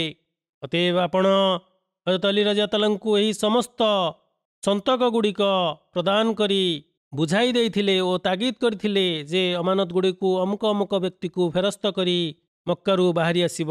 ସେଥିଅନ୍ତେ ହୁଜୁର ଆପଣଙ୍କୁ ଅର୍ଥାତ୍ ହଜରତ ଅଲି ରଜିୟଲ୍ଲାହୁଙ୍କୁ ନିଜ ବିଛଣାରେ ଶୁଆଇ ଦେଇଥିଲେ ଏବଂ ସାନ୍ତ୍ୱନା ଦେଇଥିଲେ ଯେ ପ୍ରଭୁ ତୁମ ଉପରେ କୃପା ଅବତୀର୍ଣ୍ଣ କରିବେ, ତୁମକୁ ସୁରକ୍ଷା ପ୍ରଦାନ କରିବେ। ସେଥିଅନ୍ତେ ସେ ସେଠାରେ ଶୋଇପଡ଼ିଥିଲେ। ହୁଜୁର ସଲ୍ଲଲ୍ଲାହୁ ଆଲୈହି वसल्लम ନିଜ ଲାଲ ରଙ୍ଗର ଚାଦରକୁ ହଜରତ ଅଲିଙ୍କ ଉପରେ ଘୋଡ଼ାଇ ଦେଇଥିଲେ। ତାପରେ ହୁଜୁର ଅଲ୍ଲାହଙ୍କ ନାମ ଧରି ନିଜ ଘରୁ ବାହାରି ଯାଇଥିଲେ। ସେ ସମୟରେ ବିରୋଧମାନେ ଯେଉଁମାନେ ହୁଜୁର ସଲ୍ଲଲ୍ଲାହୁଙ୍କ ଘର ଚାରିପଟେ ଘେରି ରହିଥିଲେ ଓ ଘର ସାମ୍ନାରେ ହିଁ ରହିଥିଲେ, କିନ୍ତୁ ଯେହେତୁ ସେମାନଙ୍କର ଏ ଖିଆଲ ନଥିଲା ଯେ ହୁଜୁର ସଲ୍ଲଲ୍ଲାହୁ ରାତ୍ରରେ ହିଁ ବାହାରି ଯିବେ, ସେମାନେ ଏତେ ମାତ୍ରାରେ ଅନ୍ୟମନସ୍କ ଥିଲେ ଯେ ହୁଜୁର ସଲ୍ଲଲ୍ଲାହୁ ସେମାନଙ୍କ ମୁଣ୍ଡ ଉପରେ ଧୂଳି ପକାଇ ସେଠାରୁ ବାହାରି ଚାଲିଗଲେ ଏବଂ ସେମାନଙ୍କୁ ତାହାର କୌଣସି କ୍ଷୟ ହିଁ ମିଳିଲା ନାହିଁ। ଯେଉଁ ଅମାନ୍ୟକାରୀମାନେ ହୁଜୁର ସଲ୍ଲଲ୍ଲାହୁଙ୍କ ଘରକୁ ଚାରିପଟୁ ଘେରି ରହିଥିଲେ ସେମାନେ ଅଳ୍ପ ସମୟ ବ୍ୟବଧାନରେ ଥରକୁ ଥର ଘର ଭିତରକୁ ଝାଙ୍କି ଦେଖୁଥିଲେ, ଉଣ୍ଡି ଦେଖୁଥିଲେ ଏବଂ ଆପଣଙ୍କ ସେଜରେ ହଜରତ ଅଲି ରଜିୟଲ୍ଲାହୁଙ୍କୁ ଶୋଇବାର ଦେଖି ଆଶ୍ୱସ୍ତ ହେଉଥିଲେ ଯେ ହୁଜୁର ସଲ୍ଲଲ୍ଲାହୁ ଏବେ ବି ଶୋଇଛନ୍ତି। ସେମାନଙ୍କୁ ଏହା ଜଣା ନଥିଲା ଯେ ତାଙ୍କ ଶିକାର ତାଙ୍କ ହାତ ମୁଠାରୁ ଖସି ଚାଲିଗଲାଣି। ସକାଳେ ଯେତେବେଳେ ତାଙ୍କୁ ଜଣାଗଲା ଯେ ହୁଜୁର ସଲ୍ଲଲ୍ଲାହୁ ସେଠାରୁ ମକ୍କାରୁ ବାହାରି ଗଲେଣି, ସେମାନେ ମକ୍କାର ଗଳିକନ୍ଦିରେ ସାହାବାମାନଙ୍କ ଘରଗୁଡ଼ିକୁ ତଲାସ କଲେ, କିନ୍ତୁ ତାଙ୍କ ହାତରେ କିଛି ଲାଗିଲା ନାହିଁ, କିଛି ମିଳିଲା ନାହିଁ। ଯଦ୍ୱାରା ସେମାନେ କ୍ରୋଧରେ ଜର୍ଜରିତ ହୋଇ ହଜରତ ଅଲି ରଜିୟଲ୍ଲାହୁ ଧରି ପିଟିଥିଲେ। ଉକ୍ତ ଘଟଣା ସମ୍ପର୍କରେ ଚର୍ଚ୍ଚା କରି ହଜରତ ମସିହ ମଉଦ ଆଲୈହିସ୍ସଲାତୁ ୱସ୍ସଲାମ କୁହନ୍ତି, ଯେତେବେଳେ ବିରୋଧୀ ଅମାନ୍ୟକାରୀମାନେ ହୁଜୁର ସଲ୍ଲଲ୍ଲାହୁ ଆଲୈହି वसल्लमଙ୍କୁ ଜୀବନରୁ ମାରିଦେବା ଉଦ୍ଦେଶ୍ୟରେ ଚତୁଃପାର୍ଶ୍ୱରୁ ଘେରି ରହିଥିଲେ, ସେତେବେଳେ ଏହି ପ୍ରାଣର ସାଥୀ ଓ ପ୍ରିୟ ପୁତୁରା ଯାହାଙ୍କ ନାମ ହଜରତ ଅଲି ଥିଲା, ଯାହାଙ୍କ ଅସ୍ତିତ୍ୱ ଆପଣଙ୍କ ପ୍ରତି ଅନୁରକ୍ତି, ଅତୁଟ ପ୍ରେମ ଓ ବିଶ୍ୱାସରେ ପରିପୂର୍ଣ୍ଣ ଥିଲା, ସେ ଅତ୍ୟନ୍ତ ସାହସିକତାର ସହିତ ହୁଜୁର ସଲ୍ଲଲ୍ଲାହୁ ଆଦେଶ କ୍ରମେ ଆପଣଙ୍କ ସେଜରେ ମୁହଁ ଘୋଡ଼ାଇ ଶୋଇ ଯାଇଥିଲେ। କାରଣ ବିରୋଧୀମାନଙ୍କର ଗୁପ୍ତଚର ହୁଜୁର ସଲ୍ଲଲ୍ଲାହୁ ବାହାରି ଯିବାର ସନ୍ଧାନ ନ କରନ୍ତୁ ଏବଂ ହଜରତ ଅଲି ରଜିୟଲ୍ଲାହୁ ହିଁ ହୁଜୁର ସଲ୍ଲଲ୍ଲାହୁ ବୋଲି ଭାବି ନଉଜୁବିଲ୍ଲା ଆପଣଙ୍କୁ ହତ୍ୟା କରିବା ପାଇଁ ଅପେକ୍ଷାରତ ରହିଥାନ୍ତୁ। କସ୍ ବହରେ ସର ନଦୀହଦ ଜାଁ ନଫସାନେ ନଦ अश्के अस्त है ईकारे बसिदके कुनानंद। अर्थात कौनसी व्यक्ति अन्य व्यक्ति पाई निजर मुंड गड़ाई न थाए, निज प्राण बलि देई न थाए, ना ही ता पाई निजकु प्राण उत्सर्गी करिथाए। यह हेउछि सेही प्रेम जहाकु मनुष्य अन्य व्यक्ति पाई पुष्टि और प्राण बलि देवा पाई प्रस्तुत करि देइथाए। हजरत मसीह मऊद अलैहिस्सलातु वस्सलाम कहନ୍ତି, से जाहे ना कहीं हुजूर सल्लल्लाहु अलैहि वसल्लम रात्रर कौनसी एक प्रहरे निज बासभवनरू बाहरी गले। ଏହି ବିଷୟରେ ମତ ପାର୍ଥକ୍ୟ ଦେଖିବାକୁ ମିଳେ। କେତେକ ବର୍ଣ୍ଣନା ଅନୁଯାୟୀ ଏହା ଉଲ୍ଲେଖ ରହିଛି ଯେ ହୁଜୁର ସଲ୍ଲଲ୍ଲାହୁ ରାତ୍ରର ପ୍ରଥମ ପହରରେ ନିଜ ବାସଭବନରୁ ବାହାରି ଯାଇଥିଲେ, ତ ଆଉ କେତେକ ବର୍ଣ୍ଣନା ଅନୁଯାୟୀ ଆପଣ ଶେଷ ପହରରେ ନିଜ ବାସଭବନରୁ ବାହାରି ଯିବାର ମତ ରହିଛି। ଅତଏବ ହଜରତ ମସିହ ମଉଦ ଆଲୈହିସ୍ସଲାତୁ ୱସ୍ସଲାମ ହୁଜୁର ସଲ୍ଲଲ୍ଲାହୁଙ୍କ ନିଜ ବାସଭବନରୁ ପ୍ରସ୍ଥାନ କରିବା ପ୍ରସଙ୍ଗରେ କୁହନ୍ତି, हुजूर सल्लल्लाहु अलैहि वसल्लम रात्रर शेष अर्थात तृतीय प्रहरे निज बासभवनरू बाहरी जाइथिले। सुतरां मुहम्मद हुसैन हैकल उल्लेख करिसंती, रात्रर शेष प्रहरे अविश्वासकारीଙ୍କ अवचेतन अवस्था जोगु ही हजरत मुहम्मद मुस्तफा सल्लल्लाहु अलैहि वसल्लम हजरत अबू बकर रज़ियल्लाहु घर अभिमुखे बाहरी गले। सेठारू दुहें घरर पछ कबाट देई गारे सोर अर्थात सोर गुंफा आड़कू चली जाइथिले। पुनश्च अन्य एक वर्णनारे उल्लेख रही जे हुजूर सल्लल्लाहु अलैहि वसल्लम अर्धरात्रे निज बासभवनरू बाहरी थिले। अतएव दलाएल नबुआरे उल्लेख रही हुजूर सल्लल्लाहु अलैहि वसल्लम और हजरत अबू बकर रज़ियल्लाहु अर्धरात्रे गारे सोर अभिमुखे प्रस्थान करथिले। सेहीपरि मदारिजे नबीरे उल्लेख रही जेतेबेले हुजूर सल्लल्लाहु अलैहि वसल्लम यह चाहिए जे सकाळ समय ही प्रवास करा जाऊ, तेणु हुजूर संध्या समय ही हजरत अली रज़ियल्लाहु कहले, हे अली आज तुमे एहिठारे ही अर्थात मो सेजरे ही शोईजीव, कारण अमान्यकारी माने जेपरी शंकारे ग्रस्त न हो जातु एवं आम योजना संबंधरे अवगत हो न जातु। हजरत मिर्जा बशीर अहमद साहेब हुजूर सल्लल्लाहु रात्रर प्रारंभिक प्रहरे बाहरी जीवा संपर्क उल्लेख करिसंती। घेरावकारी हुजूर सल्लल्लाहु द्वार सम्मुखरे उपस्थित रही थे। सेतेबेले हुजूर सल्लल्लाहु अलैहि वसल्लम एभली भावरे रात्रर प्रथम प्रहरे निजर बासभवन बाहरी गले। तेणु हुजूर सल्लल्लाहु जेतेबेले सेमानंक मध्य देई सेमानंक मुंड उपरे धूली पकाई बाहरिले, सेतेबेले सेमाने अवचेतन अवस्था थिले ओ सेमानंकु ए संपर्करे कौनसी सूचना बा सुराग मध्य मिली नथिला। वर्तमान हुजूर सल्लल्लाहु अत्यंत निरवतार सहित मक्कार गली मध्य दे शीघ्र शीघ्र अतिक्रम करिगले। किछि क्षण मध्यरे ही हुजूर सल्लल्लाहु जनबसती अंचलरू बाहरी गारे सोर रे पहुंची गले। उक्त प्रस्थान संपर्क रे हुजूर सल्लल्लाहु अलैहि वसल्लम हजरत अबू बकर रज़ियल्लाहु सहित पूर्वरू आलोचना होई सारिथिला, योजना स्थिर होई सारिथिला। सुतरां हजरत मुस्लिम मऊद रज़ियल्लाहु हुजूर सल्लल्लाहु प्रस्थान संपर्क रे जे वर्णना उल्लेख करिसंती ताहा एपरि अटे। मक्कार लोक माने जेतेबेले हुजूर सल्लल्लाहु बासभवन सम्मुखरे आपणଙ୍କୁ हत्या करिवा उद्देश्य रे एकत्रित थिले, सेतेबेले आपण रात्रर घन अंधकार रे प्रवासर उद्देश्य नहीं बाहरी गले। मक्कार लोक माने अवश्य संदेह प्रकाश करिथिबे ଯେ ଅମାନ୍ୟକାରୀଙ୍କ ଅଭିପ୍ରାୟ ସମ୍ପର୍କରେ ହୁଜୁର ସଲ୍ଲଲ୍ଲାହୁ ମଧ୍ୟ ସୂଚନା ପ୍ରାପ୍ତ ହୋଇଯାଇଥିବ। କିନ୍ତୁ ସେ ଯାହା ହେଉ ନା କାହିଁକି ହୁଜୁର ସଲ୍ଲଲ୍ଲାହୁ ଆଲୈହି ୱସଲ୍ଲମ ଯେତେବେଳେ ସେହି ଅବିଶ୍ୱାସକାରୀମାନଙ୍କ ସମ୍ମୁଖରୁ ବାହାରିଗଲେ ସେତେବେଳେ ସେହି ଅବିଶ୍ୱାସକାରୀମାନେ ଏହା ଭାବିଲେ ଯେ ଏହି ବ୍ୟକ୍ତି ଯିଏ ଆମମାନଙ୍କ ମଧ୍ୟ ଦେଇ ଅତିକ୍ରମ କରୁଛି ସିଏ ଆଉ କେହି। ତେଣୁ ସେମାନେ ହୁଜୁର ସଲ୍ଲଲ୍ଲାହୁଙ୍କ ଉପରେ ଆକ୍ରମଣ କରିବା ପରିବର୍ତ୍ତେ ଛାଉଁଟି ହୋଇ ବା ତାଙ୍କୁ ବାଟ ଦେଇ ଛିଡ଼ା ହୋଇଗଲେ ଏବଂ ସେ ନିଜର ବାଟ କାଢ଼ି ସେଠାରୁ ଚାଲିଗଲେ। ସେହି ରାତ୍ରର ପୂର୍ବ ଦିନରେ ହିଁ ହୁଜୁର ସଲ୍ଲଲ୍ଲାହୁଙ୍କ ସହିତ ପ୍ରବାସ କରିବା ପାଇଁ ହଜରତ ଅବୁ ବକର ରାଦିୟଲ୍ଲାହୁ ମଧ୍ୟ ସୂଚନା ମିଳିସାରିଥିଲା। ଅତଏବ ହଜରତ ଅବୁ ବକର ରାଦିୟଲ୍ଲାହୁ ମଧ୍ୟ ହୁଜୁର ସଲ୍ଲଲ୍ଲାହୁଙ୍କ ସହିତ ମିଶିଗଲେ ଏବଂ ଦୁହେଁ ମିଳିତ ହୋଇ କିଛି କ୍ଷଣରେ ମକ୍କାରୁ ପ୍ରସ୍ଥାନ କରିଗଲେ। ହଜରତ ମସିହ ମଉଦ ଆଲୈହିସ୍ସଲାତୁୱସ୍ସଲାମଙ୍କ କହିବା ଅନୁଯାୟୀ ହୁଜୁର ସଲ୍ଲଲ୍ଲାହୁ ଆଲୈହି ወሰଲ୍ଲମ ପ୍ରାତଃ ସମୟରେ ନିଜ ବାସଭବନରୁ ବାହାରି ଯାଇଥିଲେ। ସୁତରାଂ ହଜରତ ମସିହ ମଉଦ ଆଲୈହିସ୍ସଲାତୁୱସ୍ସଲାମ କୁହନ୍ତି, ପ୍ରସ୍ଥାନ ବେଳେ ହୁଜୁର ସଲ୍ଲଲ୍ଲାହୁ ଆଲୈହି वसल्लमଙ୍କୁ କୌଣସି ଅମାନ୍ୟକାରୀ ଦେଖିନଥିଲେ। ଯଦିଓ ସେହି ସମୟରେ ପ୍ରାତଃ ସମୟ ଥିଲା। ସମସ୍ତ ବିରୋଧୀମାନେ ହୁଜୁର ସଲ୍ଲଲ୍ଲାହୁଙ୍କ ଘରର ଘେରାଉ କରି ରଖିଥିଲେ। ସୁତରାଂ ଆଲ୍ଲାହ ତାଆଲା ସୂରା ୟାସିନରେ ଯେଉଁଭଳି ଭାବରେ ଚର୍ଚ୍ଚା କରିଛନ୍ତି ଯେ ଆପଣ ସମସ୍ତ ଅମାନ୍ୟକାରୀଙ୍କ ଆଖିରେ ପର୍ଦ୍ଦା ପକାଇ ସେଠାରୁ ଖସି ଚାଲିଯାଇଥିଲେ। ସେ ଯାହା ହେଉ ନା କାହିଁକି ବିଭିନ୍ନ ବର୍ଣ୍ଣନା ଏଥି ସଂକ୍ରାନ୍ତରେ ଉଲ୍ଲେଖ ରହିଛି, କିନ୍ତୁ ପରିଣାମ ଏହା ହିଁ ବାହାରୁଛି ଯେ ଅମାନ୍ୟକାରୀମାନେ ଆପଣଙ୍କ ଘରୁ ଚାଲିଯିବାକୁ ବା ଚାଲିଯିବା ପ୍ରସଙ୍ଗରେ କୌଣସି ସୁରାଗ ପାଇନଥିଲେ। ସେହିପରି ଅନ୍ୟ ଏକ ଭିନ୍ନ ବର୍ଣ୍ଣନା ଅନୁଯାୟୀ ହୁଜୁର ସଲ୍ଲଲ୍ଲାହୁ ଆଲୈହି वसल्लम ନିଜ ଘରୁ ବାହାରି କେଉଁ ଆଡ଼କୁ ଚାଲିଯାଇଥିଲେ। ତତ୍ସମ୍ପର୍କରେ ଏହି ପ୍ରତିକ୍ରିୟାମୂଳକ ବର୍ଣ୍ଣନା ରହିଛି ଯେ ହୁଜୁର ସଲ୍ଲଲ୍ଲାହୁ ସ୍ୱଗୃହରୁ ବାହାରିଗଲେ। ହଜରତ ଅବୁ ବକର ରାଦିୟଲ୍ଲାହୁ ମଧ୍ୟ ନିଜ ଘରୁ ବାହାରିଗଲେ ଏବଂ ବାଟରେ ଆପଣଙ୍କର ସାକ୍ଷାତ ହେଲା ଏବଂ ଆପଣ ଦୁହେଁ ମିଶି ଗାରେ ସୋର ଅଭିମୁଖେ ଚାଲିଗଲେ।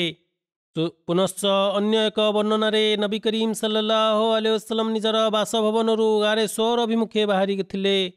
କିଛି ସମୟ ପରେ ହଜରତ ଅବୁ ବକର ରାଦିୟଲ୍ଲାହୁ ଯେତେବେଳେ ହୁଜୁର ସଲ୍ଲଲ୍ଲାହୁଙ୍କ ଘରେ ପହଞ୍ଚିଲେ ସେତେବେଳେ ହଜରତ ଅଲି ରାଦିୟଲ୍ଲାହୁ ହଜରତ ଅବୁ ବକର ରାଦିୟଲ୍ଲାହୁ କହିଲେ, ହୁଜୁର ସଲ୍ଲଲ୍ଲାହୁ କେତେବେଳୁ ଏଠାରୁ ଚାଲିଗଲେଣି, ସମ୍ଭବତଃ ଗାରେ ସୋର ଅଭିମୁଖେ ବାହାରି ଯାଇଛନ୍ତି। ଏଣୁ ଆପଣ ମଧ୍ୟ ସେଠାକୁ ଚାଲିଯାଆନ୍ତୁ। ସୁତରାଂ ହଜରତ ଅବୁ ବକର ରାଦିୟଲ୍ଲାହୁ ହୁଜୁର ସଲ୍ଲଲ୍ଲାହୁଙ୍କ ପଛେ ପଛେ ଗାରେ ସୋର ଅଭିମୁଖେ ଚାଲି ଯାଇଥିଲେ। ସେ ଯାହା ହେଉ ନା କାହିଁକି ଉକ୍ତ ବର୍ଣ୍ଣନାଟି ଦୁର୍ବଳ ବୋଲି ପ୍ରତୀତ ହେଉଛି। ହୁଜୁର ସଲ୍ଲଲ୍ଲାହୁ ଯେପରି ହଜରତ ଅବୁ ବକର ରାଦିୟଲ୍ଲାହୁଙ୍କୁ ଅପେକ୍ଷା କରୁଥିଲେ ଏଭଳି ମନେ ହେଉଛି ଏବଂ ହଜରତ ଅବୁ ବକର ରାଦିୟଲ୍ଲାହୁଙ୍କ ବିଳମ୍ବ ଘଟିଥିଲା। ହଜରତ ଅବୁ ବକର ରାଦିୟଲ୍ଲାହୁ ମଧ୍ୟ ଜାଣିଥିଲେ ଯେ ହୁଜୁର ସଲ୍ଲଲ୍ଲାହୁ କେଉଁ ଆଡ଼କୁ ଯାଉଛନ୍ତି ଏବଂ ହଜରତ ଅଲି ରାଦିୟଲ୍ଲାହୁ ତାଙ୍କୁ ବର୍ତ୍ତମାନ ସବୁ କଥା କହୁଛନ୍ତି। ଏହି ପ୍ରବାସ ଏକ ମହତ୍ତ୍ୱପୂର୍ଣ୍ଣ ଗୁପ୍ତ ଯାତ୍ରା ଥିଲା। ହଜରତ ଅବୁ ବକର ରାଦିୟଲ୍ଲାହୁ ହେଉଛନ୍ତି ସେହି ବ୍ୟକ୍ତି ଯାହାଙ୍କ ବୁଦ୍ଧିମତା ଓ ଦାୟିତ୍ୱବାନ ସଭିଙ୍କ ନିକଟରେ ପ୍ରକାଶ୍ୟ ଥିଲା। ସେ କିଭଳି ଏଭଳି ଅସାବଧାନତା ଅବଲମ୍ବନ କରିପାରିଥିବେ ଏହା ସମ୍ଭବ ବୋଲି ମନେ ହେଉନାହିଁ। ତେଣୁ ଉକ୍ତ ବର୍ଣ୍ଣନା ସମ୍ପର୍କରେ ଅନ୍ୟ ଏକ ବର୍ଣ୍ଣନା ରହିଛି ଯାହାକି ଅଧିକାଂଶ ପୁସ୍ତକରେ ଉଲ୍ଲେଖ ରହିଛି। ତାହା ଅତ୍ୟଧିକ ବଳିଷ୍ଠ ଓ ସଠିକ୍ ମନେ ହେଉଛି, କାରଣ ଉକ୍ତ ବର୍ଣ୍ଣନା ଅନୁଯାୟୀ ହୁଜୁର ସଲ୍ଲଲ୍ଲାହୁ ନିଜ ଘରୁ ବାହାରି ସିଧାସଳଖ ହଜରତ ଅବୁ ବକର ରାଦିୟଲ୍ଲାହୁଙ୍କ ଘରକୁ ଚାଲି ଯାଇଥିଲେ ଓ ସେଠାରୁ ଦୁହେଁ ଗାରେ ସୋର ଅଭିମୁଖେ ପ୍ରସ୍ଥାନ କରିଥିଲେ। ଏ ଅବସରରେ ହଜରତ ଅବୁ ବକର ରାଦିୟଲ୍ଲାହୁଙ୍କର ଦୁଇ ବିଶ୍ୱସ୍ତ ସାହସୀ ସୁପୁତ୍ରୀ ହଜରତ ଆଏଶା ରାଦିୟଲ୍ଲାହୁ ଓ ହଜରତ ଆସ୍ମା ରାଦିୟଲ୍ଲାହୁ ଆପଣଙ୍କ ନିମନ୍ତେ ଯାତ୍ରା ନିମନ୍ତେ ଆହାର ସାମଗ୍ରୀର ଶୀଘ୍ର ଶୀଘ୍ର ପ୍ରସ୍ତୁତି ଆରମ୍ଭ କରିଥିଲେ।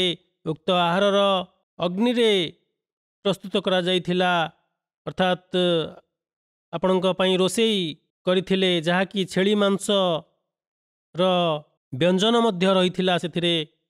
ପରିସ୍ଥିତିକୁ ଅନୁଧ୍ୟାନ ପୂର୍ବକ ଓ ଖାଦ୍ୟର ବାସନ ଯାହାକି ଚମଡ଼ା ଦ୍ୱାରା ନିର୍ମିତ ହୋଇଥିଲା, ଆସ୍ମା ରାଦିୟଲ୍ଲାହୁ କିଛି ବାନ୍ଧିବାକୁ ନ ପାଇ ପରିଶେଷରେ ନିଜର ଅଣ୍ଟା ସୂତା ବାହାର କରି ଆଣି ତାହାକୁ ଦୁଇ ଖଣ୍ଡ କରି ଖାଦ୍ୟ ସାମଗ୍ରୀ ଗୁଡ଼ିକୁ ବାନ୍ଧିଥିଲେ। ନବୀ କରୀମ ସଲ୍ଲଲ୍ଲାହୁ ଆଲୈହି वसल्लम ଯିଏ ସେମାନଙ୍କର ଏହି କାର୍ଯ୍ୟକୁ ଧ୍ୟାନପୂର୍ବକ ଲକ୍ଷ୍ୟ କରୁଥିଲେ କହିଲେ, ହେ ଆସ୍ମା, ତୁମେ ନିଜର ଅଣ୍ଟା ସୂତାର ଏହି ରଜୁ ବଦଳରେ ଅଲ୍ଲାହ ତାଲା ତୁମକୁ ବୈକୁଣ୍ଠରେ 2ଟି ରଜୁ ପ୍ରଦାନ କରିବେ।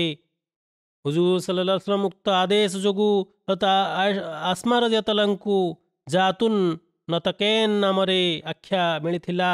ପ୍ରବାସର ସେହି ଯାତ୍ରାରେ ନବୀ କରୀମ ସଲ୍ଲଲ୍ଲାହୁ ଆଲୈହି वसल्लम ନିଜ ତୁଣ୍ଡରେ ଉକ୍ତ ଆୟାତର ଜପ କରିଥିଲେ। वकुर रब्बी अदखिलनी मुदखला सिद्कियों व आखरिजनी मुखरजा सिद्कियों वजाली मिल्लदुन का सुल्तान नसीरा। अर्थात हे मोहम्मद, तुम्भे कहीदियो जे मोर पालनकर्ता मक्का सहर रे मोर प्रवेश को सत् प्रवेश कराओ और मक्का सहर मोर प्रस्थान को मध्य सत् प्रस्थान कराओ एवं मो पाई तुम निकटरू जणे सुदक्ष साहाय्यकारी प्रदान कर। सेहीपरि अन्य एक दुआर चर्चा मध्य देखिबाकू मिलुଥାଏ, जार अनुवाद एपरि अटे, सकल प्रशंसा अल्लाहଙ୍କ सकाशे ही उद्दिष्ट जिए मते सृष्टि करिसंती, मोर कोनोसी सत्ता मध्य नथिला। हे अल्लाह, समस्त जगतर पालनकर्ता, संसारर भय तथा जुगर विपत्ति आपत्ति दिन रातिर विपत्ति विपक्षरे मते साहाय्य कर, मो प्रति साहा हुओ। हे ईश्वर, मोर यात्रा पथरे तुमे साहा हुओ, ताहाकू मो पाई सुगम कर दियो। मो परिवार वर्गर साहा हुओ, तांको निज सुरक्षा बलय मध्यरे रख। तुम्भे मते जहा किछि देइअछ तहिरे तुम्भे मो पाई कल्याणकारी नियत कर दियो। मते निजर अनुगामी कर दियो। मोर उत्तम सृष्टि तथा सुजनता तुम्भे मते दृढ़ता प्रदान कर। हे ईश्वर, तुम्भे मते तुम्भर प्रियतम व्यक्ति मानंक मध्यरे परिगणित कर दियो, सेमानंक निकटरे स्थान दियो। मते लोकमानंकु हस्तांतर कर नहीं, तुम्भे ही दुर्बल मानंकर ईश्वर। तुम्भर सकल प्रकार वैभव्य जोगु ही धरा ओ पृथ्वी आलोकित। एहारी द्वारा अंधकार दूरीभूत होइथाए, जहांक द्वारा पूर्व ओ परवर्ती वंशधरंकर प्रसंग मध्य सठिक होइगला। मो उपरे तुम्भर कोप शास्ति ओ तुम्भर क्रोध अवतीर्ण हेबा पूर्वरु मु तुमरी शरणापन्न हेउछि। हे प्रभु, तुम्भर पुरस्कार तथा तथा प्रतिफल गुड़िक मु तुमठारु भिक्षा करुअछि। तुम्भर प्रतिशोध हठात आसिबारु मु तुमर शरण भिक्षा करुअछि। मो पक्षरे तुम्भर समस्त निर्णय परिवर्तन होई जिबारु मु तुम्भर शरण भिक्षा करुछि। शरा जरकानी रे तहुलु आकिबतुल बदल रे तहुलु आफियतु शब्द उल्लेखित थिबार मध्य देखिबाकू मिलिछि। एठारे एहार अर्थ तुम्भ द्वारा प्रदत्त सुस्थता अभिलाषी हेबार ओ तुम्भर प्रत्येक प्रकार क्रोध तथा अप्रसन्नतारे ही प्रसन्नता निहित रही थाउ अटे। जेउ पुण्य करिबा द्वारा तुम्भे प्रसन्न होई थाओ, सही पुण्य कर्म गुड़िकु संपादन करिबाकू मते सामर्थ्य प्रदान कर। तुम्भ व्यतिरेके कौनसी पाप ठारू वर्तिबार कौनसी मार्ग रहिछि ना ही तुम्भर हठात प्रतिशोध नेबारु ओ तुम्भर चरम तथा शेष निर्णय परिवर्तन हेबा संक्रांत रे मते तुमे ही साहा हुओ। खाना काबार पश्चात भाग देई अतिक्रम कला बेले नबी करीम सल्लल्लाहु अलैहि वसल्लम निजर पवित्र मुखमंडल को मक्का आड़कू मुहाई उक्त बस्ती को संबोधित करी कहिले, हे मक्कार भूखंड, मु ईश्वरंक शपथ करी कहूछि, तू अल्लाह तालांक द्वारा सृष्टि समस्त भूखंड ठारू मते सर्वाधिक प्रिय, किंतु तोर बासिंदा मते एठारू चली जिबाकू बाध्य करुछंती। तेणु मु कदापि जदि एपरी करि नथान्ते सेमाने, तेबे मु कदापि एठारू बाहरी नथान्ती। इमामा बहकी उल्लेख करिछंती, गारे सोर यात्रा समय रे हजरत अबू बकर रज़ियल्लाहु हुजूर सल्लल्लाहु अलैहि वसल्लम सम्मुखरे केतेबेले आगरे चली आसुथिले तो आउ केतेबेले पछे पछे रहुथिले, पुणी केतेबेले बाम पार्श्व को चली जाउथिले तो केतेबेले दक्षिण पार्श्व को चली जाउथिले। अर्थात चतुर्पार्श्व रे हुजूर सल्लल्लाहु अलैहि वसल्लम सुरक्षा निमंते आपण सजाग प्रहरी परी रहिथिले, मुतयन थिले। अतएव नबी करीम सल्लल्लाहु अलैहि वसल्लम जतले हजरत अबू बकर रज़ियल्लाहु को पचारिले, जतले आपण उत्तर देले, हे अल्लाहଙ୍କ रसूल, मु चिंता करुछि केही आपणଙ୍କ सम्मुख को जेपरी आसी न जानतु, तेणु सेथिपाई मु एभଳି करुछि एवं केही आपणଙ୍କ पछपटु आपणଙ୍କ उपरे आक्रमण करि न दियंतु, सेथि सकाशे मु एभଳି सुरक्षा दृष्टिकोणरू करुअछि। सेहीपरि मु बेले बेले ସେହିପରି ଅନ୍ୟ ଏକ ବର୍ଣ୍ଣନା ଅନୁଯାୟୀ ଗାରେ ସୋର ପର୍ଯ୍ୟନ୍ତ ଆପଣ ପ୍ରତ୍ୟେକ ଦୁର୍ଗମ ତଥା ପଥୁରିଆ ରାସ୍ତାର ଯାତ୍ରାରେ ହୁଜୁର ସଲ୍ଲଲ୍ଲାହୁ ସୁରକ୍ଷା ପାଇଁ ଆପଣ ଏଭଳି ଆଚରଣ ଅବଲମ୍ବନ କରିଥିଲେ। ସେହିପରି ଅନ୍ୟ ଏକ ବର୍ଣ୍ଣନାରେ ଉକ୍ତ ପଥୁରିଆ ପର୍ବତ ଯାତ୍ରାରେ ହୁଜୁର ସଲ୍ଲଲ୍ଲାହୁ ଚରଣରେ ଆଘାତ ଲାଗିବା ଯୋଗୁଁ ଆପଣ କହିଲେ, ହେ ଅଲ୍ଲାହଙ୍କ ରସୁଲ, ଆପଣ ଏହିଠାରେ ଛିଡ଼ା ହୁଅନ୍ତୁ ଏବଂ ମୋତେ ଗୁମ୍ଫା ଭିତରକୁ ଅର୍ଥାତ୍ ଗାରେ ସୋର ଭିତରକୁ ଯିବାକୁ ଦିଅନ୍ତୁ, କାରଣ ମୁଁ ଯାଇ ଗୁମ୍ଫା ଭିତରେ ଅନୁଧ୍ୟାନ କରି ଆସେ, ତାହାକୁ ସଫାସୁତୁରା କରି ଆସେ, ଯେପରି ସେଠାରେ କୌଣସି କ୍ଷତିକାରକ ଜୀବର ଆପଣଙ୍କୁ ସମ୍ମୁଖୀନ ନ ହେବାକୁ ପଡ଼ୁ। ସୁତରାଂ ହଜରତ ଅବୁ ବକର ଯେତେବେଳେ ଗୁମ୍ଫା ମଧ୍ୟକୁ ଚାଲିଗଲେ ଏବଂ ଗୁମ୍ଫାକୁ ପରିଷ୍କାର କରି ରହିବା ଉପଯୋଗୀ କଲେ, ଗୁମ୍ଫା ମଧ୍ୟରେ ଯେତେବେଳେ ଗର୍ତ୍ତଗୁଡ଼ିକ ଦେଖିଲେ ତାହାକୁ ନିଜର ବସ୍ତ୍ର ଦ୍ୱାରା ବନ୍ଦ କରିଦେଲେ, ଗର୍ତ୍ତର ମୁଖ ଦ୍ୱାରକୁ ବନ୍ଦ କରିଦେଲେ। ଏହାପରେ ଯାଇ ହଜରତ ଅବୁ ବକର ରାଦିୟଲ୍ଲାହୁ ହୁଜୁର ସଲ୍ଲଲ୍ଲାହୁ ଭିତରକୁ ଆସିବା ପାଇଁ ଆମନ୍ତ୍ରିତ କରିଥିଲେ। ହଜରତ ଅବୁ ବକର ରାଦିୟଲ୍ଲାହୁ କୁହନ୍ତି, ହୁଜୁର ସଲ୍ଲଲ୍ଲାହୁ ମୋ ଜଙ୍ଘ ଉପରେ ନିଜର ମୁଣ୍ଡ ରଖି ମସ୍ତକ ରଖି ବିଶ୍ରାମ କଲେ। ସେତେବେଳେ ଗୋଟିଏ ଗର୍ତ୍ତ ମଧ୍ୟରୁ, ଯାହା ଉପରେ ଆପଣ ନିଜର ପାଦ ରଖିଥିଲେ, ଏକ ସାପ ବାହାରି ଆସି ଆପଣଙ୍କୁ ଦର୍ଶନ କରିଥିଲା। କିନ୍ତୁ ହଜରତ ଅବୁ ବକର ରାଦିୟଲ୍ଲାହୁ ଏହି ଭୟରୁ କି ମୁଁ ଯଦି କୌଣସି ପ୍ରତିକ୍ରିୟା କରେ, ନିଜକୁ ଆନ୍ଦୋଳିତ କରେ, ତେବେ ହୁଜୁର ସଲ୍ଲଲ୍ଲାହୁଙ୍କ ବିଶ୍ରାମରେ ବିଘ୍ନ ଘଟିବ, ତେଣୁ ଆପଣ ଏଭଳି ବେଦନା ସତ୍ତ୍ୱେ ନିଜକୁ ପ୍ରତିକ୍ରିୟାଶୀଳ କରିନଥିଲେ ଏପର୍ଯ୍ୟନ୍ତ କି ହୁଜୁର ସଲ୍ଲଲ୍ଲାହୁଙ୍କର ଆଖି ଖୋଲିଲା ଏବଂ ଆପଣ ନିନ୍ଦରୁ ଉଠିଲେ, ଜାଗ୍ରତ ହେଲେ। ସେତେବେଳେ ହଜରତ ଅବୁ ବକର ରାଦିୟଲ୍ଲାହୁଙ୍କ ମୁଖର ରଙ୍ଗ ପରିବର୍ତ୍ତନ ହୋଇଥିବା ଦେଖି କାରଣ ପଚାରିଲେ। ପ୍ରତି ଉତ୍ତରରେ ହଜରତ ଅବୁ ବକର ରାଦିୟଲ୍ଲାହୁ ସମସ୍ତ ଘଟଣାର ବୃତ୍ତାନ୍ତ କଲେ। ଏଥିରେ ହଜରତ ମୁହମ୍ମଦ ମୁସ୍ତାଫା ସଲ୍ଲଲ୍ଲାହୁ ଆଲୈହି वसल्लम ନିଜର ପବିତ୍ର ଲାଳ ବାହାର କରି ହଜରତ ଅବୁ ବକର ରାଦିୟଲ୍ଲାହୁଙ୍କ ସେହି ସ୍ଥାନରେ ଯେଉଁଠାରେ ସାପ ଆପଣଙ୍କୁ କାମୁଡ଼ିଥିଲା ଲଗାଇଦେଲେ। ସେଥିରେ ହଜରତ ଅବୁ ବକର ରାଦିୟଲ୍ଲାହୁ ପୂର୍ବ ଅବସ୍ଥାକୁ ଫେରି ଆସିଲେ ଏବଂ ତାହାର ପ୍ରଭାବ, ବିଷର ପ୍ରଭାବ ଆପଣଙ୍କର କୌଣସି କ୍ଷତି କରିପାରିନଥିଲା। ଅନ୍ୟ ପାର୍ଶ୍ୱରେ ମକ୍କାର ଧନାଢ଼୍ୟ ବ୍ୟକ୍ତିମାନେ, ଯେଉଁମାନେ ହୁଜୁର ସଲ୍ଲଲ୍ଲାହୁଙ୍କ ଘର ଘେରାଉ କରିଥିଲେ, ସେମାନଙ୍କୁ ଦେଖି ଜଣେ ଅତିକ୍ରମ କରୁଥିବା ବ୍ୟକ୍ତି ପଚାରିଲା, ଆପଣମାନେ ଏଠାରେ କାହିଁକି ଛିଡ଼ା ହୋଇଛନ୍ତି? ପ୍ରତି ଉତ୍ତରରେ ସେମାନେ ଉକ୍ତ ବ୍ୟକ୍ତିକୁ ଉପହାସ କରି କହିଲେ, ଭିତରେ ବିଶ୍ରାମ କରୁଥିବା ବ୍ୟକ୍ତି ଅର୍ଥାତ୍ ହୁଜୁର ସଲ୍ଲଲ୍ଲାହୁଙ୍କ ଶଯ୍ୟାରେ ବିଶ୍ରାମ ନେଉଥିବା ବ୍ୟକ୍ତିଙ୍କ ଉପରେ ଆମେ ନିଜର ଦୃଷ୍ଟି ନିବଦ୍ଧ କରିଛୁ। ପୁନଶ୍ଚ ରାତ୍ର ଯେତେବେଳେ ଅଧିକ ହୋଇଗଲା, ସେତେବେଳେ ସେମାନେ ନିଜର ପୂର୍ବ ଯୋଜନା ମୁତାବକ ସହସା ଭିତରକୁ ଚାଲିଗଲେ ଏବଂ ଚାଦରକୁ କାଢ଼ି ଶୋଇଥିବା ବ୍ୟକ୍ତିକୁ ଦେଖିଲେ। ସେତେବେଳେ ସେମାନେ ଲକ୍ଷ୍ୟ କଲେ ଯେ ସେ ତ ହଜରତ ଅଲି ରାଦିୟଲ୍ଲାହୁ ଅଟନ୍ତି। ତେଣୁ ସେମାନେ ହଜରତ ଅଲି ରାଦିୟଲ୍ଲାହୁଙ୍କୁ ପ୍ରଶ୍ନ କଲେ ଯେ ହୁଜୁର ସଲ୍ଲଲ୍ଲାହୁ କେଉଁଆଡ଼େ ଗଲେ? ପ୍ରତି ଉତ୍ତରରେ ହଜରତ ଅଲି ରାଦିୟଲ୍ଲାହୁ କହିଲେ, ମୁଁ ଜାଣି ନାହିଁ। ଫଳତଃ ସେମାନେ ଆପଣଙ୍କ ଗାଳିଗୁଲଜ କରିବା ସହିତ ଅନେକ ଉତ୍ପୀଡ଼ନା ଦେଇଥିଲେ। କିଛି ସମୟ ପର୍ଯ୍ୟନ୍ତ ସେମାନେ ହଜରତ ଅଲି ରାଦିୟଲ୍ଲାହୁଙ୍କୁ ନିଜ ନିକଟରେ ରଖି ପଚରାଉଚରା ମଧ୍ୟ କରିଥିଲେ ଏବଂ ମାଡ଼ ଦେଇଥିଲେ। ସେ ଯାହା ହେଉନା କାହିଁକି, ଉପରୋକ୍ତ ବର୍ଣ୍ଣନା ଅନୁଯାୟୀ କ୍ରୋଧରେ ଜର୍ଜରିତ ଅବସ୍ଥାରେ କୁରେଶ ହଜରତ ଅଲି ରାଦିୟଲ୍ଲାହୁଙ୍କୁ ପିଟିଥିଲେ। ହଜରତ ମୁହମ୍ମଦ ମୁସ୍ତାଫା ସଲ୍ଲଲ୍ଲାହୁ ଆଲୈହି वसल्लमଙ୍କ ପ୍ରସଙ୍ଗରେ ପଚାରି ବୁଝିବାକୁ ଚେଷ୍ଟା କରିଥିଲେ। ସେହି ସମୟରେ ସେହି ଦୁରାଚାରୀ ଅମାନ୍ୟକାରୀମାନେ ହଜରତ ଅବୁ ବକର ରାଦିୟଲ୍ଲାହୁଙ୍କ ଘରକୁ ମଧ୍ୟ ଚାଲି ଯାଇଥିଲେ ଓ ଆସ୍ମା ରାଦିୟଲ୍ଲାହୁଙ୍କ ସମ୍ମୁଖରେ ମଧ୍ୟ ଛିଡ଼ା ହୋଇ ତାଙ୍କୁ ପଚରାଉଚରା କରିଥିଲେ। ସେତେବେଳେ ଅବୁ ଜହେଲ ତାଙ୍କୁ ଏକ ଚାପୁଡ଼ା ମାରିଥିଲା ଏବଂ ନିଜ ପିତା ସମ୍ପର୍କରେ ପ୍ରଶ୍ନ କରିଥିଲା ଯେ ସେ କୁଆଡ଼େ ଗଲେ। ଆସ୍ମା ରାଦିୟଲ୍ଲାହୁ ଉତ୍ତର ଦେଲେ, ମୁଁ ଜାଣି ନାହିଁ। ଅବୁ ଜହେଲର ଚାପୁଡ଼ାରେ ଆସ୍ମା ରାଦିୟଲ୍ଲାହୁଙ୍କର କାନଫୁଲ ଭାଙ୍ଗି ତଳେ ପଡ଼ିଯାଇଥିଲା। ସୁତରାଂ ସେହି ଅମାନ୍ୟକାରୀମାନେ କ୍ରୋଧରେ ଜର୍ଜରିତ ଅବସ୍ଥାରେ ସେଠାରୁ ଫେରି ଚାଲି ଯାଇଥିଲେ। ମକ୍କାରେ ବହୁତ ଖୋଜିବା ପରେ ଯେତେବେଳେ ସେମାନେ ହୁଜୁର ସଲ୍ଲଲ୍ଲାହୁଙ୍କୁ କେଉଁଠି ବି ପାଇଲେ ନାହିଁ, ସେତେବେଳେ ସେମାନେ ଅଭିଜ୍ଞ ସନ୍ଧାନକାରୀମାନଙ୍କୁ ନିୟୋଜିତ କରିଥିଲେ ଯେ ମକ୍କାର ଚତୁଃପାର୍ଶ୍ୱ ଖୋଜିବାକୁ ଚାଲିଯାଅ।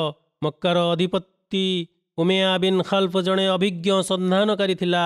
ନିଜ ସାଙ୍ଗରେ କିଛି ସାଥୀମାନଙ୍କୁ ନେଇ ସେ ମକ୍କାରୁ ବାହାରି ଯାଇଥିଲା। ତହିଁରେ କୌଣସି ସନ୍ଦେହର ଅବକାଶ ନାହିଁ ଯେ ଏହି ସନ୍ଧାନକାରୀ ସୁରାଗ ପାଇବାରେ ସିଦ୍ଧହସ୍ତ ଥିଲେ, ପ୍ରବୀଣ ଥିଲେ, ତେବେ ଉମେୟା ବିନ୍ ଖଲ୍ଫ ହେଉଛି ଏକମାତ୍ର ସନ୍ଧାନକାରୀ ଯିଏ ହୁଜୁରଙ୍କ ପାଦ ଚିହ୍ନକୁ ଲକ୍ଷ୍ୟ କରି ଠିକ୍ ଗାରେ ସୋର ଗୁମ୍ଫାର ମୁହଁରେ ପହଞ୍ଚି ଯାଇଥିଲା। ଅଲ୍ଲାମା ବ୍ଲାଦରୀ ଉକ୍ତ ସନ୍ଧାନକାରୀ ବ୍ୟକ୍ତିର ନାମ ଆଲକମା ବିନ୍ କାସ୍ର ବୋଲି ବର୍ଣ୍ଣନା କରିଛନ୍ତି ଏବଂ ଉଲ୍ଲେଖ କରିଛନ୍ତି ଯେ ମକ୍କା ବିଜୟ ଅବସରରେ ସେ ଇସଲାମ ଧର୍ମରେ ଦୀକ୍ଷିତ ହୋଇଥିଲା।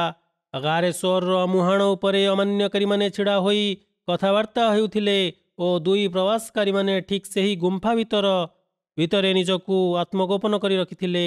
ସେମାନେ ସେହି ଲୋକମାନଙ୍କର ନାଁ କେବଳ କଥାବାର୍ତ୍ତା ଶୁଣିଥିଲେ ବରଂ ହଜରତ ଅବୁ ବକର ରାଦିୟଲ୍ଲାହୁ ବର୍ଣ୍ଣନା କରନ୍ତି, ମୁଁ ସେହି ଅମାନ୍ୟକାରୀଙ୍କର ପାଦଧ୍ୱନି ମଧ୍ୟ ଶୁଣିପାରୁଥିଲି। ସେମାନଙ୍କ ପାଦ ମଧ୍ୟ ମୋତେ ସ୍ପଷ୍ଟ ଦେଖାଯାଉଥିଲା। ସେମାନଙ୍କ ଭିତରୁ ଯଦି କେହି ଗୁମ୍ଫା ମଧ୍ୟକୁ ଉଣ୍ଡି ଚାହିଁଥାନ୍ତା ତେବେ ସେମାନେ ଅତି ସହଜରେ ଆମକୁ ଧରିପାରିଥାନ୍ତେ, କିନ୍ତୁ ବିପଦର ଏହି ସଙ୍କଟାପନ୍ନ ମୁହୂର୍ତ୍ତରେ ଏହି ଦୁଇ ପ୍ରବାସକାରୀ ଏକୁଟିଆ ନଥିଲେ, ବରଂ ସେମାନଙ୍କ ସହିତ ତୃତୀୟ ସତ୍ତା ସେହି ସର୍ବଶକ୍ତିମାନ ପରମେଶ୍ୱର ଓ ଐଶ୍ୱର୍ଯ୍ୟମୟ ହସ୍ତି ଯେ କି ଆକାଶ ଓ ପାତାଳର ପ୍ରଭୁ ଥିଲେ ଉପସ୍ଥିତ ଥିଲେ। ଅର୍ଥାତ୍ ଆଲ୍ଲାହ ତାଆଲା ଅମାନ୍ୟକାରୀଙ୍କ ଗୁମ୍ଫା ନିକଟକୁ ଆସିବା ପୂର୍ବରୁ ହିଁ ସେଠାରେ ନିଜର ଚମତ୍କାର ପ୍ରଦର୍ଶନ ସ୍ୱରୂପ ଗୋଟିଏ ବୃକ୍ଷ ଉତ୍ପନ୍ନ କରିଦେଇଥିଲେ ତଥା ବୁଢ଼ିଆଣୀକୁ ପ୍ରେରଣ କରି ଗୁମ୍ଫାର ଦ୍ୱାର ମୁହଁରେ ଜାଲ ବୁଣିବାକୁ ଆଦେଶ ଦେଇଥିଲେ। ଏତଦ୍ ପରେ ଏକ ଯୁଗଳ ପାରାକୁ ପ୍ରେରଣ କରିଦେଇଥିଲେ ଯେ ସେଠାରେ ନିଜର ବସା ବାନ୍ଧି ଅଣ୍ଡା ଦେଇଥିଲେ। ଅତଏବ ବର୍ଣ୍ଣନାରେ ଏହିପରି ହିଁ ଉଲ୍ଲେଖ ଥିବାର ଜଣାଯାଏ ଯେ ଯାହା ହେଉନା କାହିଁକି ଆଲ୍ଲାହ ତାଆଲା କିଭଳି ଭାବରେ ହୁଜୁର ସଲ୍ଲଲ୍ଲାହୁ ଆଲାଇହି वसल्लमଙ୍କୁ ଆଶ୍ୱାସନା ଦେଇଥିଲେ। ଏହି ସମସ୍ତ ଘଟଣା ବୃତ୍ତାନ୍ତକୁ ଅବଲୋକନ କରିବା ଫଳରେ ଏହା ପ୍ରତୀତ ହୁଏ ଯେ ଆଲୋଚ୍ୟ ବର୍ଣ୍ଣନାଟିରେ ଏହିପରି ହିଁ ଚର୍ଚ୍ଚା ହୋଇଛି। ହଜରତ ଅବୁ ବକର ରାଦିୟଲ୍ଲାହୁଙ୍କ ଜୀବନୀର ଅବଶିଷ୍ଟାଂଶ ଇନଶାଆଲ୍ଲାହ ତାଆଲା ଆଗାମୀ ଖୁତବାରେ ଆଲୋଚନା କରିବି।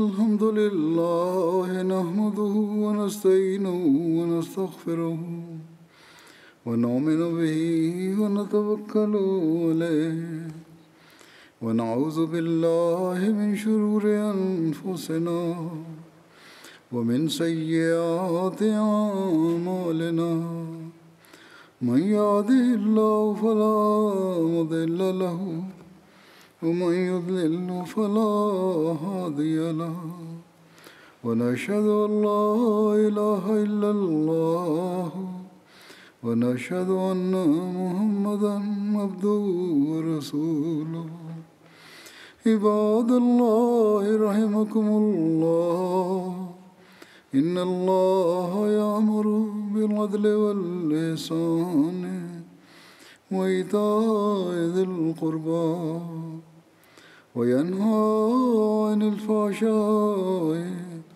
والمنكر والبغي يعظكم لعلكم تذكرون اذكروا الله يذكركم وادعوه يستجب لكم ولذكر الله أكبر.